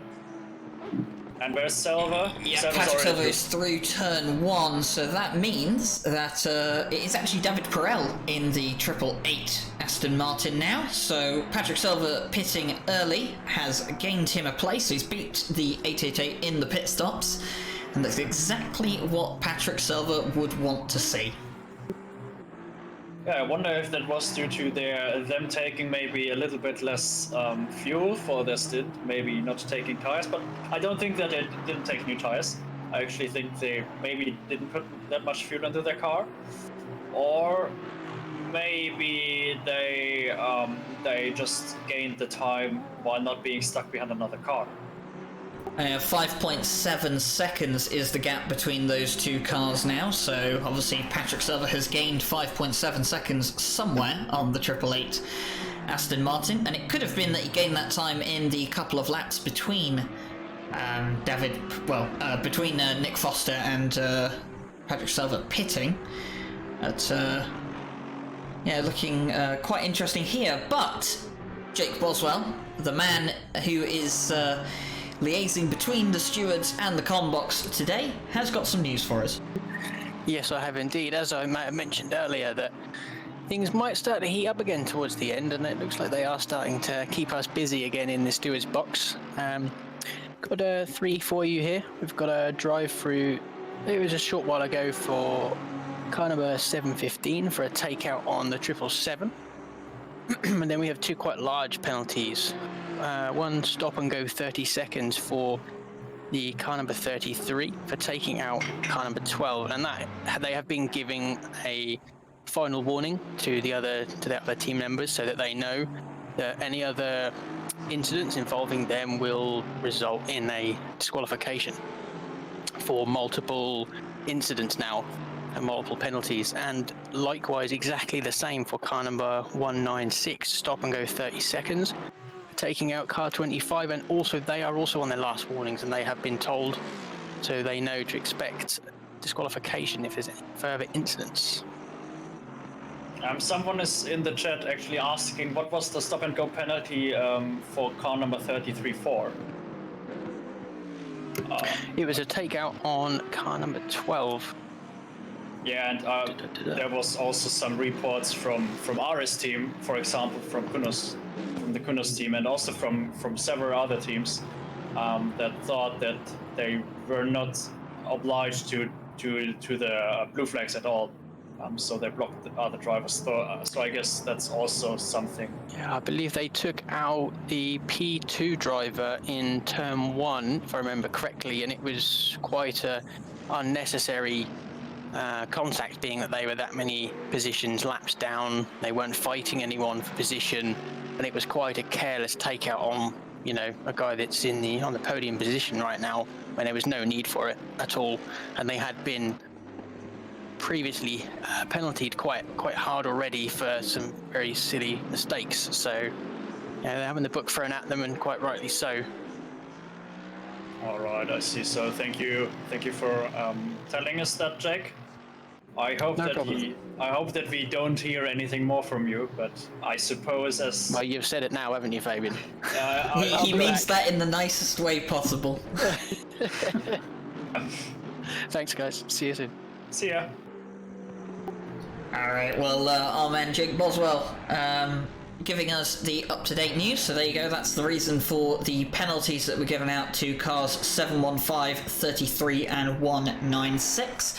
And important to know that 2 of those cars are on a final warning, and obviously getting disqualified from an event like this is, well, I mean, it's quite severe if you're having to get disqualified, and that definitely puts you in the, well, on the bad list, doesn't it, Fabian, for all of our future events, and that's definitely a list you don't want to be on. That is true. I mean, you want to be more on the good list to stay in future RLM races, and that's actually one way to get into these events. If you show race after race how clean you are, and how good you are at your racecraft, how good you can gauge, how to overtake blue flag cars, and how to be a blue flag car yourself. If you are good at all of that, you don't need to be really fast to join these races. But if you show us that you're a good driver, you will get an advantage from that. But the other case, if you don't show us that you're a good driver, if you show us that you are crashing, if you get a lot of penalties, that is definitely not good for you. And as Ryan pointed out, you will probably be put on the bad list then, and that means that you have a way lesser chance to compete in future RLM events. Yeah, and as Samuel Ratz comes up towards the timing line with an hour 45 minutes left on the clock, we have now hit lap 300 of the race. So an incredible amount of laps run so far in this race, and of course we do still have an hour and 45 minutes left to go, and we have 45 minutes left of Comms Team 2 coverage to go through. But with how the race has gone so far, What's your thoughts, Nick, as we come into the last 2 hours now? Yeah, Ryan, like I've said, and as we've said, this has been a very exciting race. I am super happy that we could have these comms teams together, broadcasting this race, and we can see these amazingly talented teams really battling it out all the way to the end. We've seen plenty of battles still going on in the race. Nothing quite set in stone, but yet that is slowly not becoming the case as gaps are growing, and Sammy Ratz and the 191 Mercedes continuing to hold on to that solid, almost more than a lap now, I would say, almost. But that's even with the Strehler brothers in the 22 Aston putting up a huge fight. It is looking more and more like it is a 191 pole, unless something quite terrible happens or something even extraordinary happens, I would have to say. But I expect that we will see plenty of battles up in the top 10, as we've seen. Hopefully we can get back to this battle for third place here as we the teams go through their pitting strategies going into the last stint and their final driver swaps, and kind of seeing what that last push can really look like and really shake up the scoreboard for us. Yeah, and we had a question earlier on from Sharks Forever who asked us, how could you actually enter these events? So Ryan, how can one enter RLM events? Well, the number one spot to register for the Redline Motorsport events is, of course, the website, redlinemotorsport.co.uk. And if you go there, you can sign in via Discord, and the Discord is the best place to be to know all the most up-to-date information about the races and championships that we're running. Of course, we have races in Assetto Corsa Competizione, Race Room, and all sorts of stuff. And of course, we're planning to expand into the likes of Automobilista 2, Project Cars 3 when that eventually comes around, and we're also planning to expand into iRacing fairly soon as well. So exciting times here at Redline Motorsport. But if ACC is your thing, head over to the website. You can sign in via Discord, and yeah, from there on, you can have a look at some of the races that we have planned, some of the championships that we have planned, and get yourself signed up to some of these events. Remember, you don't have to be the quickest guy around. I mean, geez, Simon even let me race in one of the events, so that shows you how lenient they are to slow people around here. So, yeah, don't worry. If you're not the quickest guy, that's fine. Sign up to the AM class. If you think you're about middle ground, the Pro Am class is probably for you. And if you're one of these people who think you can really compete at the top level with some of the really fast guys here, then sign up to the Pro class, and you could find yourself on one of these broadcasts as well. Yeah, and also to go into a bit more detail how drivers have been picked out for this 12-hour event. So we had two ways of doing that. The first half of the drivers got invited because they were very clean drivers. They showed that they are very reliable, and they've showed this in previous Redline Motorsports events and also in the regular seasons, like in the Porsche Cup or the Season 2 of ACC. So that's one way to get into these events, and the other way is to drive in the qualifying events that we do to gauge who is capable of driving in these events. So if you are good in these qualifying events where we look if you are not even fast but also safe, clean, and try to watch out for brake markers and stuff, and don't get involved in too many incidents. If you survive that phase, then you're ready to go onto one of those big events like a 12-hour or maybe a future 24-hour. Yeah, of course, the main thing is that we do prioritize people's safety over their speed, and we will always prioritize that at Redline Motorsport. We'd rather have a group of very safe drivers compared to a group of incredibly fast but dangerous drivers. So That's the way we operate here, and of course, like you've seen earlier today, we just saw an overtake on the from the 969 on the 999 car, and it's important that we mention the 999 car because I was just about to say we're incredibly fair in how we give out our penalties, and we're not afraid to penalise our own cars either, because Vicky Thompson here in the 999 Honda is one of the Redline Motorsport Esports cars out there today, and they've been given 3 drive-through penalties so far today for collisions, so they know a thing or two about being penalised by the stewards, and as I think we've gone into detail a bit earlier on, Vicky Thompson's not going to be happy when she gets out of that car. Yeah, she will be fuming, but that's part of racing sometimes. Yeah, definitely, and but I mean, it really shows what that team is capable of, even with 3 drive-through penalties weighing down on them. Still sitting in 15th is nothing to wag a finger at, and showing that you know, even with those big penalties, they can still show up and keep racing.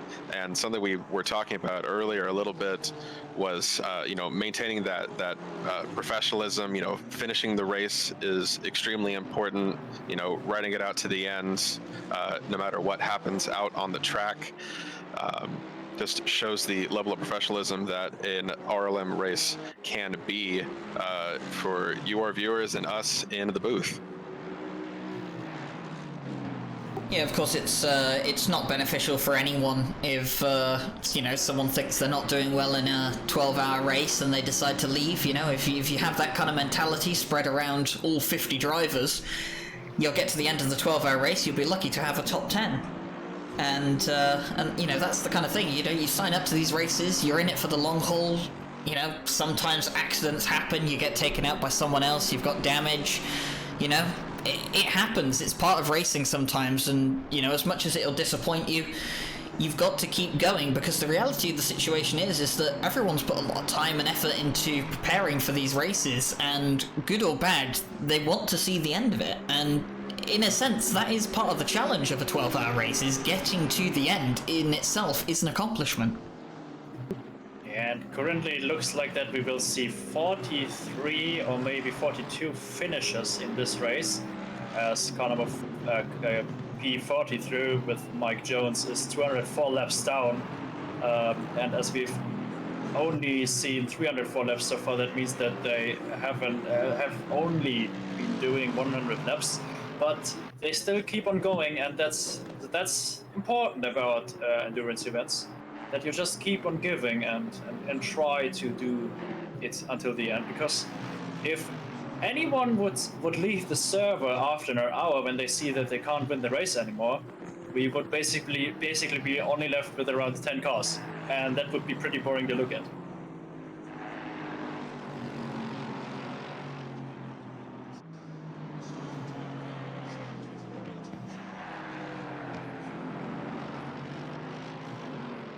Yeah, no real close battles at the moment on track. The field pretty spread out so far, as we have just about an hour and 36 minutes left of this race. It is Samuel Ratz that leads the way in the 191 Mercedes, followed by Steve Strello in the 22 Aston Martin and Marcus Lawrence in the number 12 Mercedes. The pole sitter of Chiriello in the 715 Ferrari has unfortunately dropped down into 4th place, and I've just seen Patrick Selva in 5th place. The 666 Lexus just get caught on the curb and spin at the hairpin. And car 888 from Dave Perel just overtook them. Well, this is definitely one that's turned itself on its head. Of course, Patrick Selva had pitted before the 888 to try and get past them in the pit stops. They did succeed in that, and they had about an 8-second gap to the 888. Now they find themselves back behind the 888 through a mistake from Patrick Selva. Patrick Selva will be cursing himself in the car, and now he's got to catch back up to the likes of David Perel, and now he's got to get past him again. Yeah, same story all over again, but that's... I mean, we just talked about parts of racing and the frustration of sometimes doing races. That's one part of it as well. Trying or overtaking someone, then doing a mistake or being involved in an incident and then doing it all over again. And I just had a look at that incident, and that was very, very unfortunate for Patrick Selva, because he just was driving around on his own, but a car in front of him lagged around, which meant that with the lagging, it got through Selva's car. Otherwise, if there would be no lagging, the cars wouldn't have touched. But due to the lagging, they touched, and that meant that Patrick Selva lost the place to Dave Perel.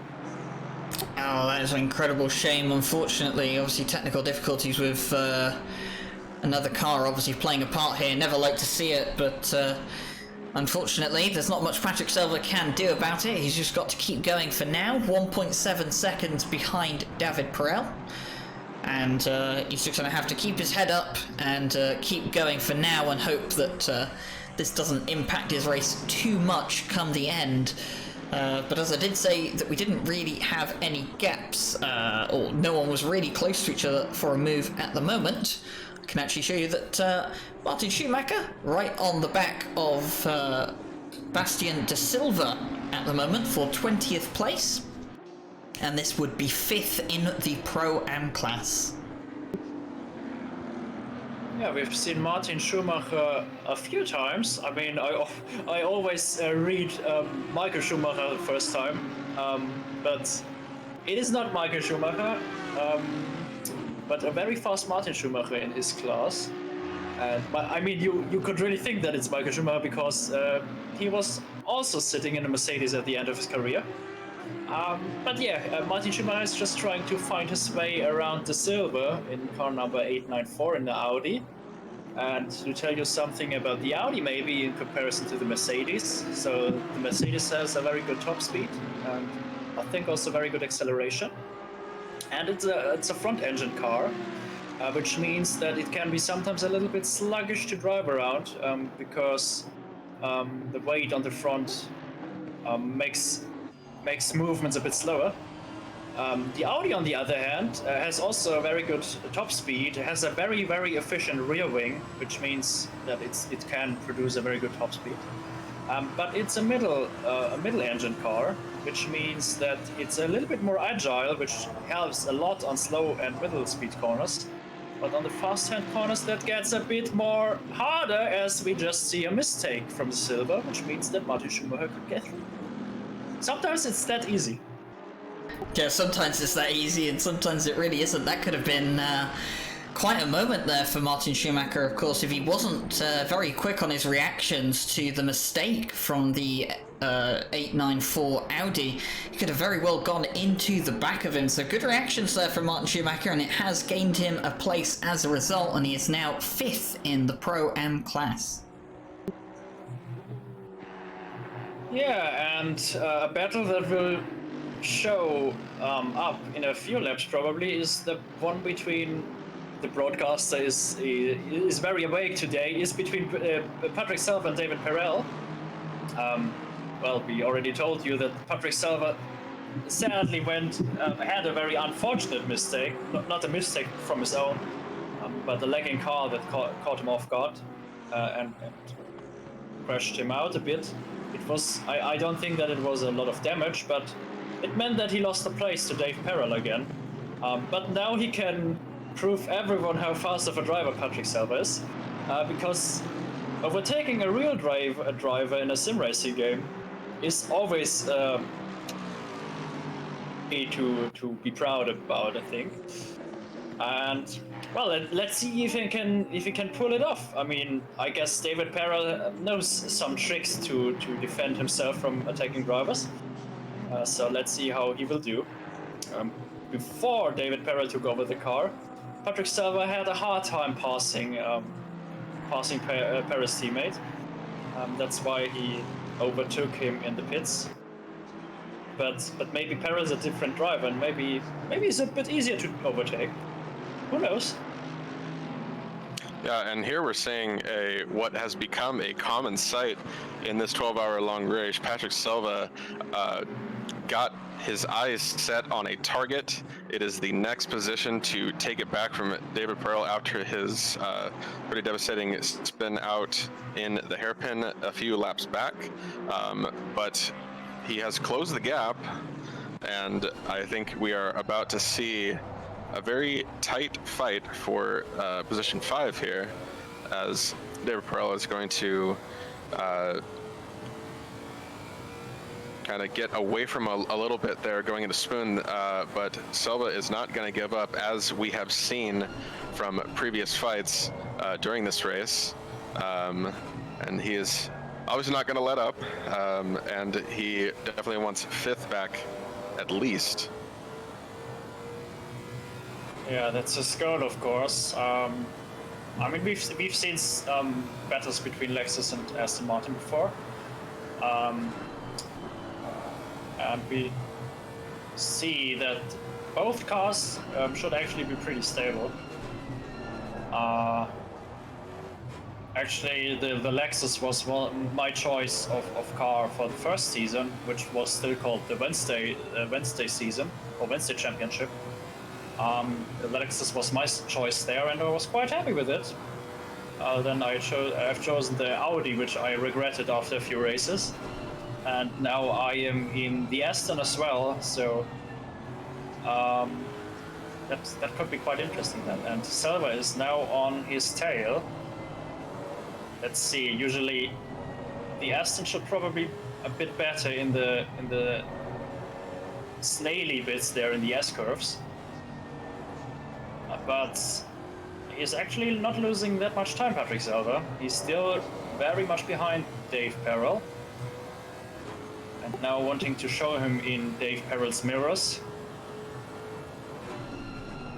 Can I just say, it was amazing to hear you refer to the S's as the snaily bits of the circuit. Definitely one of the more unique ways of describing the Suzuka S's that I've ever heard. But look at the traffic that these two have ahead of them. 3 cars all really close together.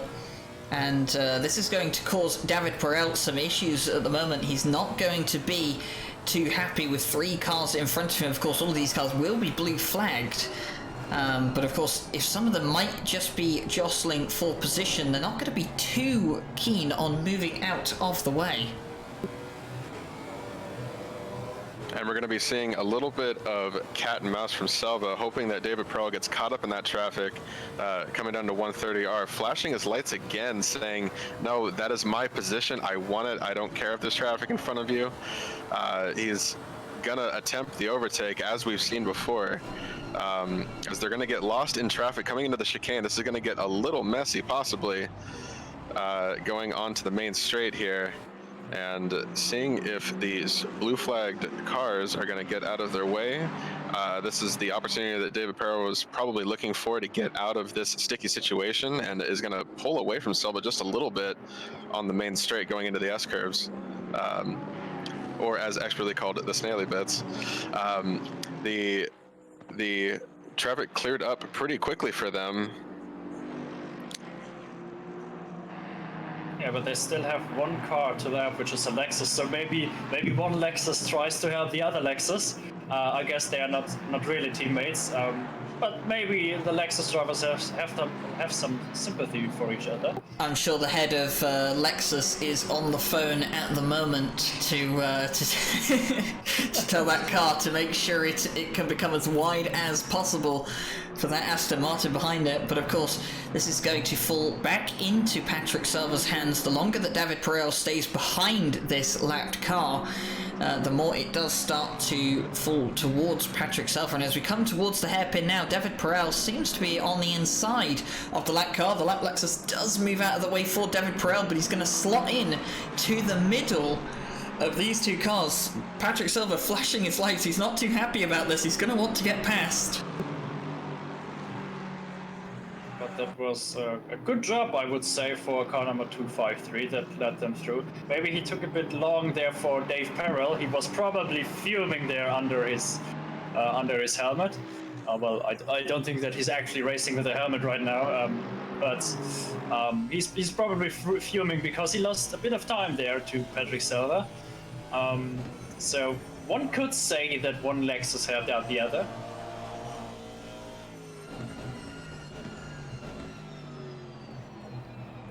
Yeah, about half a second or just over half a second between these two on track at the moment. We have an hour and 25 minutes left of the race, and we of course have 25 minutes left of the Team 2 commentary. In 25 minutes time we'll be handing back over to Team 1 as they will see out the race for all of you. And thank you to everyone who has joined today. Thank you for all the follows. Thank you for everyone who's joined the Discord. Of course, we hit 4,000 members on the Discord today, and what a great time to do it during the 12-hour race. So we do thank you so much for the support. The subs as well are much appreciated, and of course you can check out our affiliates and our sponsor for today's event in the description below on some of the panels: Fanatec, GT Omega, and of course the Coach Dave Academy.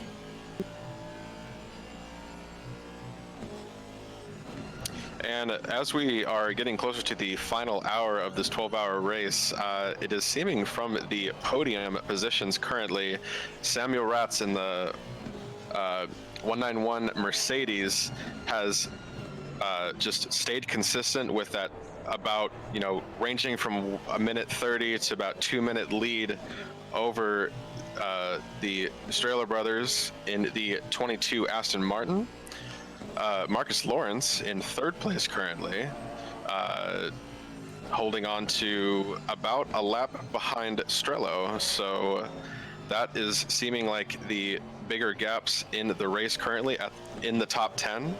I think we're going to see plenty of fun racing battles for third, fourth, and even fifth for the top 5.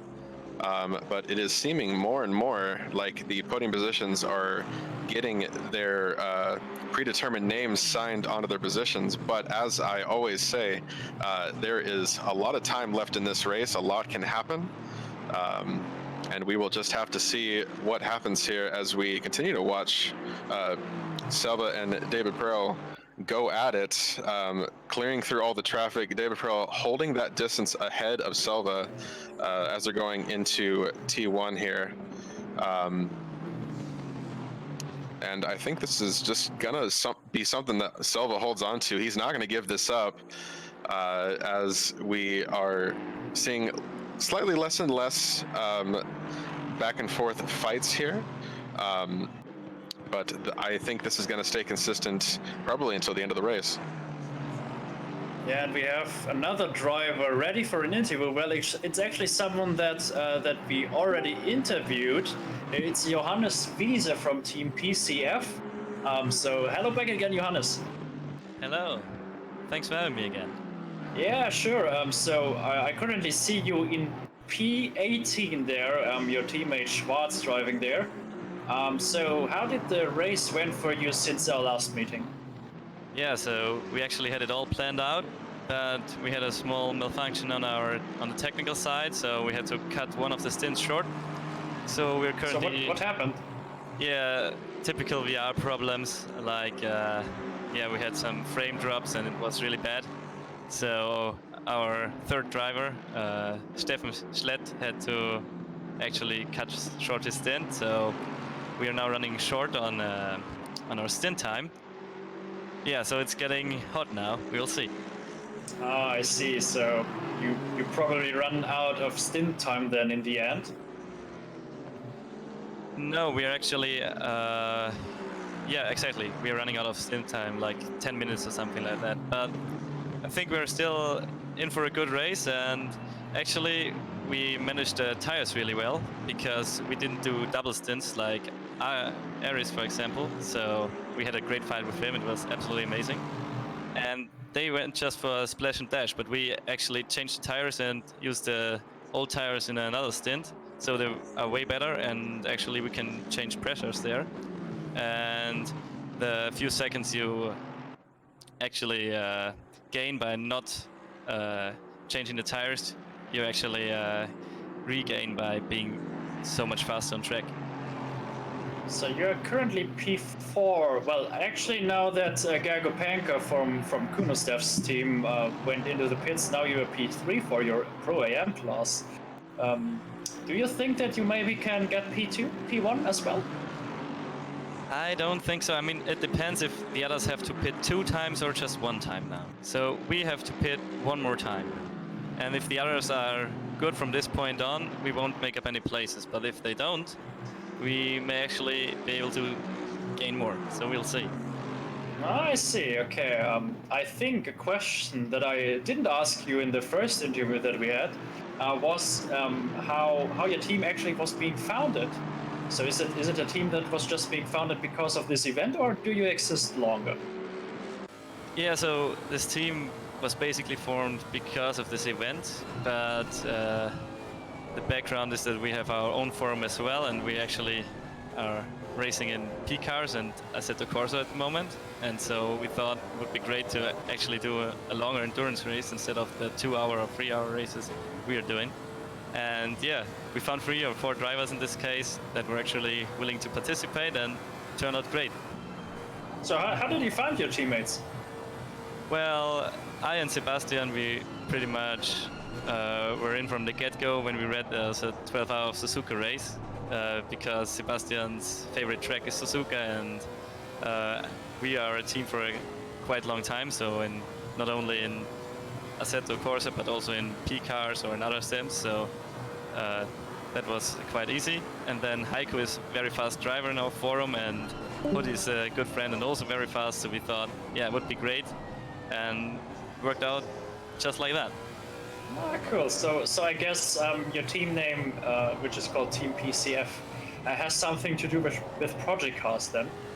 Exactly, it's from our forum, it's Team Project Cars forum.de, so yeah, but we are not only hosting P-Cars events, but we've quite a big iRacing community there as well, and as I said, we are starting a ACC league as well now, and yeah, we just enjoy racing, and so, I mean, like everyone here, we just enjoy watching it, we enjoy doing it, and so, yeah. Ah, I see. And how much experience do you actually have in ACC then?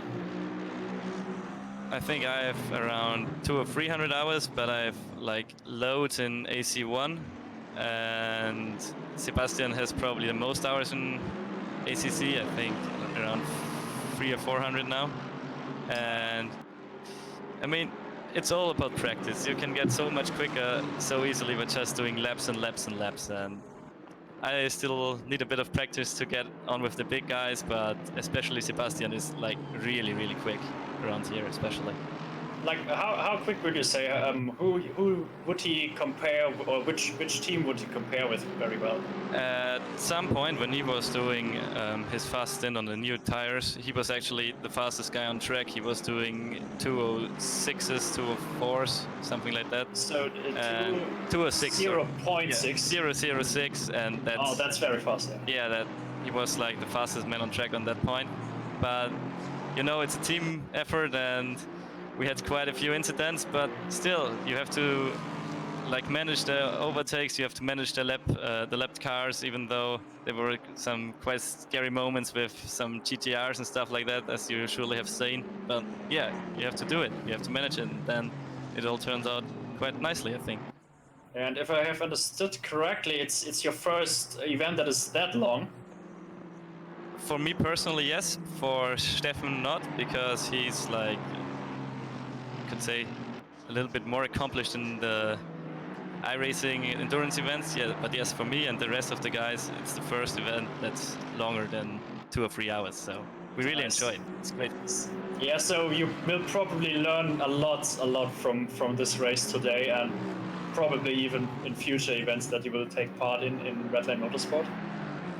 That's for sure. I mean, we learned a lot already in this race about managing stints and managing malfunctions and stuff like that, technical difficulties, and yeah, it was just so much fun up to this point, and I think the most important thing is to get the car home safely now and not get punted off track, and if that works out fine, I'm happy with it. Yeah, that's exactly the point about those long endurance events. I mean, if you can go for the race win, that's pretty nice, of course. But just trying to finish the race is a whole achievement of its own, and I'm just sitting here, commentating, talking, and doing stewarding, but my ass is hurting a lot because of that whole sitting. So I guess your drivers have it even worse, especially the drivers that are racing only with 2 drivers in this whole event. So yeah, it's a long time.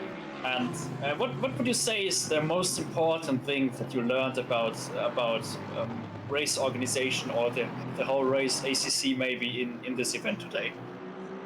Probably how to work with the tires and the tire pressures.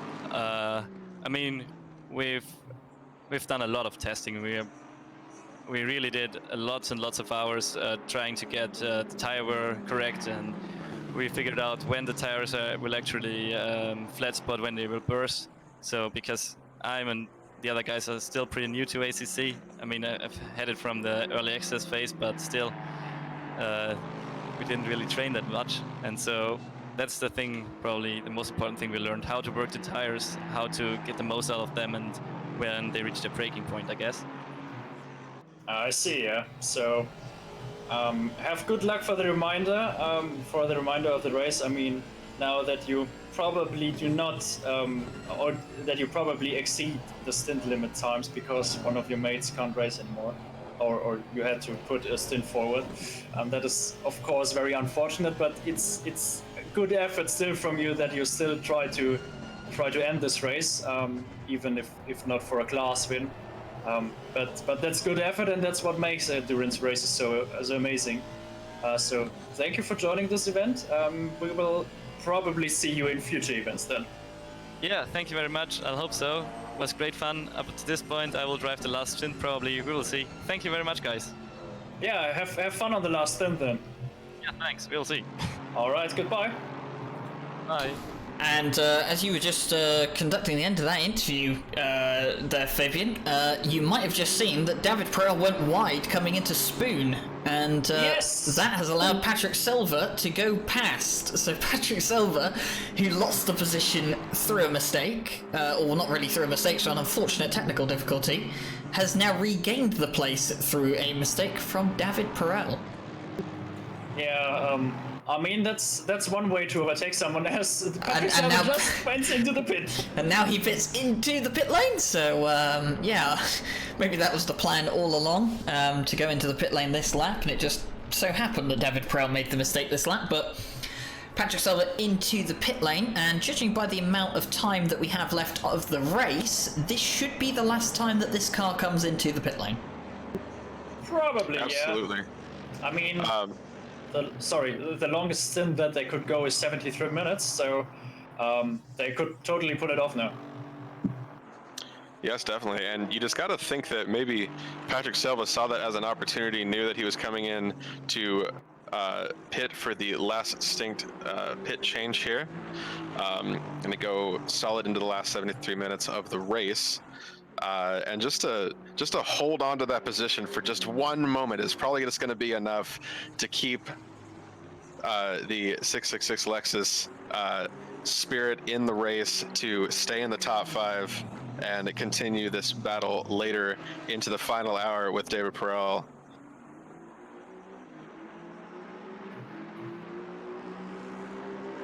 It's going to be interesting to see where David Perel comes out when, of course, their car will be coming back into the pit lane at least once more. So we know that David Perel has to make a pit stop at some point. And when he does, it'll be interesting to gauge whether Patrick Silva will come back out ahead of David Perel, or if David Perel will manage to hold on to that place. Patrick Silva has left the pit lane, and he is still in the car, so Patrick Silva is in until the end in the 666 Lexus.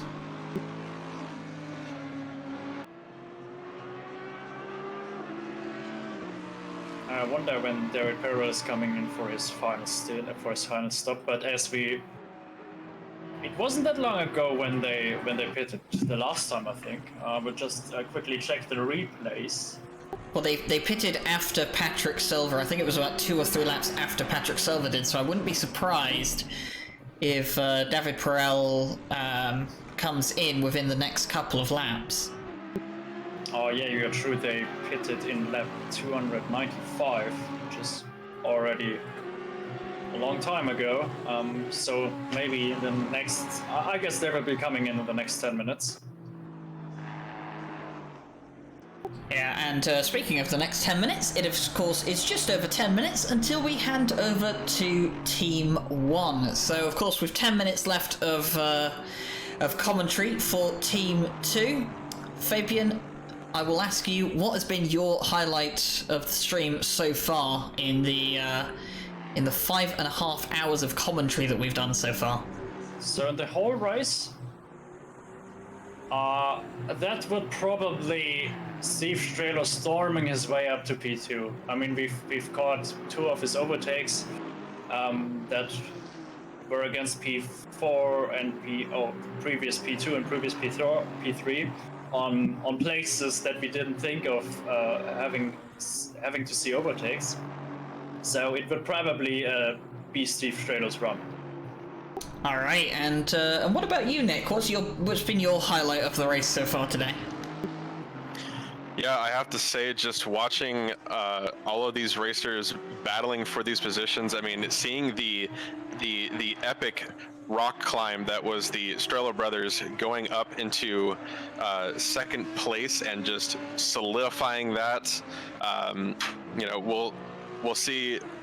Strelo obviously gonna keep their eyes set on pole position, but I think at this point a second position on the podium would not be anything to wag a finger at because of how epic of a race that they've had and how much they just overtook and outraced the other teams on this grid, and that has been just an amazing show to see. And just a little bit of a thorn in the side of Samuel Ratz. The Strelo brothers actually do hold the slight best lap of the race by just 2/10 here, running a 1:59.751 versus the 191 ran a 1:59.964. So I think that is definitely something to show that the Strelo brothers are fast and a force to be reckoned with, and have had an excellent race. That has been fun to watch. Yeah, and I mean, how amazing is it that we've got 2 identical twin brothers even that are basically as fast as the other twin brother, and that they have the same passion. I think that's pretty amazing. Yes, absolutely. It'll also be interesting to see this number 715 Ferrari, now piloted by Andrea Caposcia, coming into the last hour and seeing if they're going to put any pressure on the podium. First and second might be a little far from them, but third is not out of the question by any means.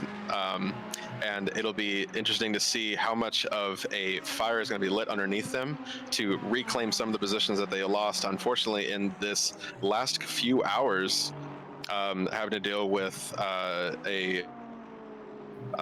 or 2, if I'm not mistaken, and just losing a few positions to some choice battles and a few mistakes that they made. So it'll be interesting to see how they fare at the 0-minute mark. And talking about the third place, Marcus Lawrence just came out in P3 again, just a little bit ahead of Dave Perel, so he's around 2, 3, 4 corners in front of him. So that should be around 8 seconds, I suppose. So maybe David Perel already did his pit stop. No, sorry, he still has to do his pit stop. So I guess then P3 is already pretty safe with a gap of around 40 seconds to the next car up behind. Yeah, I think for a lot of these guys now, it's a case of, just bring the car home, of course. Steve Strelo, 12 seconds behind the leader, but of course we know that the 22 Aston Martin does still owe us a pit stop, and that means that that Steve Strello will remain in second place once he pits. We don't know if he'll be finishing the race. We'll find out when they do pit. And of course, we know that David Perel in the 888 Aston Martin also owes us a pit stop.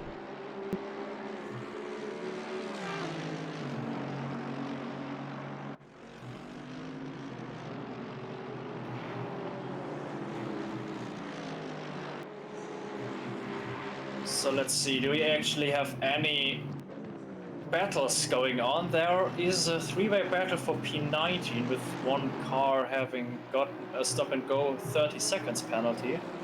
And as I just see Jake Boswell typing into the commentary chat, I guess we will quickly find out what that penalty is about.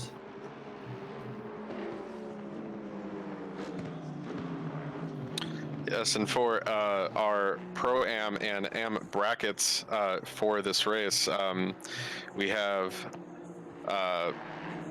Nicholas Walter in position 19 overall, having a very solid lead for that division, and is going to be, looks like, pitting for their last time of the race. And then in the Pro-Am bracket, we have Tobias Geider and the number 514 Lexus at the top of the Pro-Am bracket.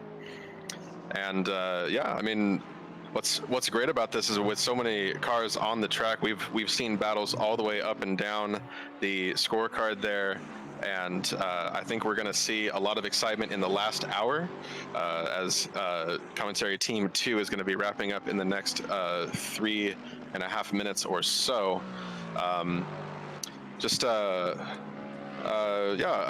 Ryan, any final thoughts before we pass it back over?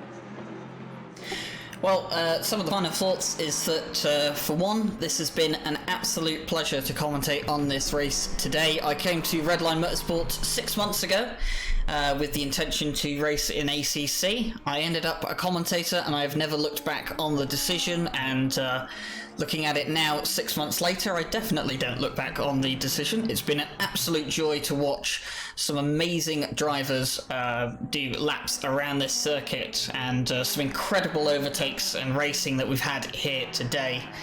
And it's been great to share the comm box with obviously Fabian, who I regularly share the comm box with for the Porsche Cup, and it's been great to have you here as well, Nick. As well, and hopefully we'll get to see you on a much more regular basis as well. But yeah, some closing thoughts from me is that this has been an absolutely fantastic race. If anyone out there has enjoyed what you've seen today, you know, go to redlinemotorsport.co.uk, you know, sign in, go to the Discord, and have a look at what we have on offer. We've got some really, really exciting championships and races coming up in the near future. Of course, we've already run a 3-hour, a 6-hour, and a 12-hour race now, once this race reaches its end. And of course, anyone who can do some very simple maths will know that if you keep doubling up the numbers from 3, 6, and 12, you can probably guess which is going to be the next big endurance race that we do. So, we'll have one of those coming at some point in the future. Everything's still very much in plans. We have an endurance championship, which is going to be starting towards the end of April. Really, really excited to see how that pans out. And of course, we have a championship, I think, in the making for some of our friends over in the States as well. So I think that's going to be really, really exciting. But we've just about a minute and a half left of commentary for Team 2. I just want to say a massive thanks to Fabian Schridberger and to Nick Setnick for joining me here today. It's been a pleasure to have you both in the box today. Sure, it's always a pleasure to commentate with you, Ryan.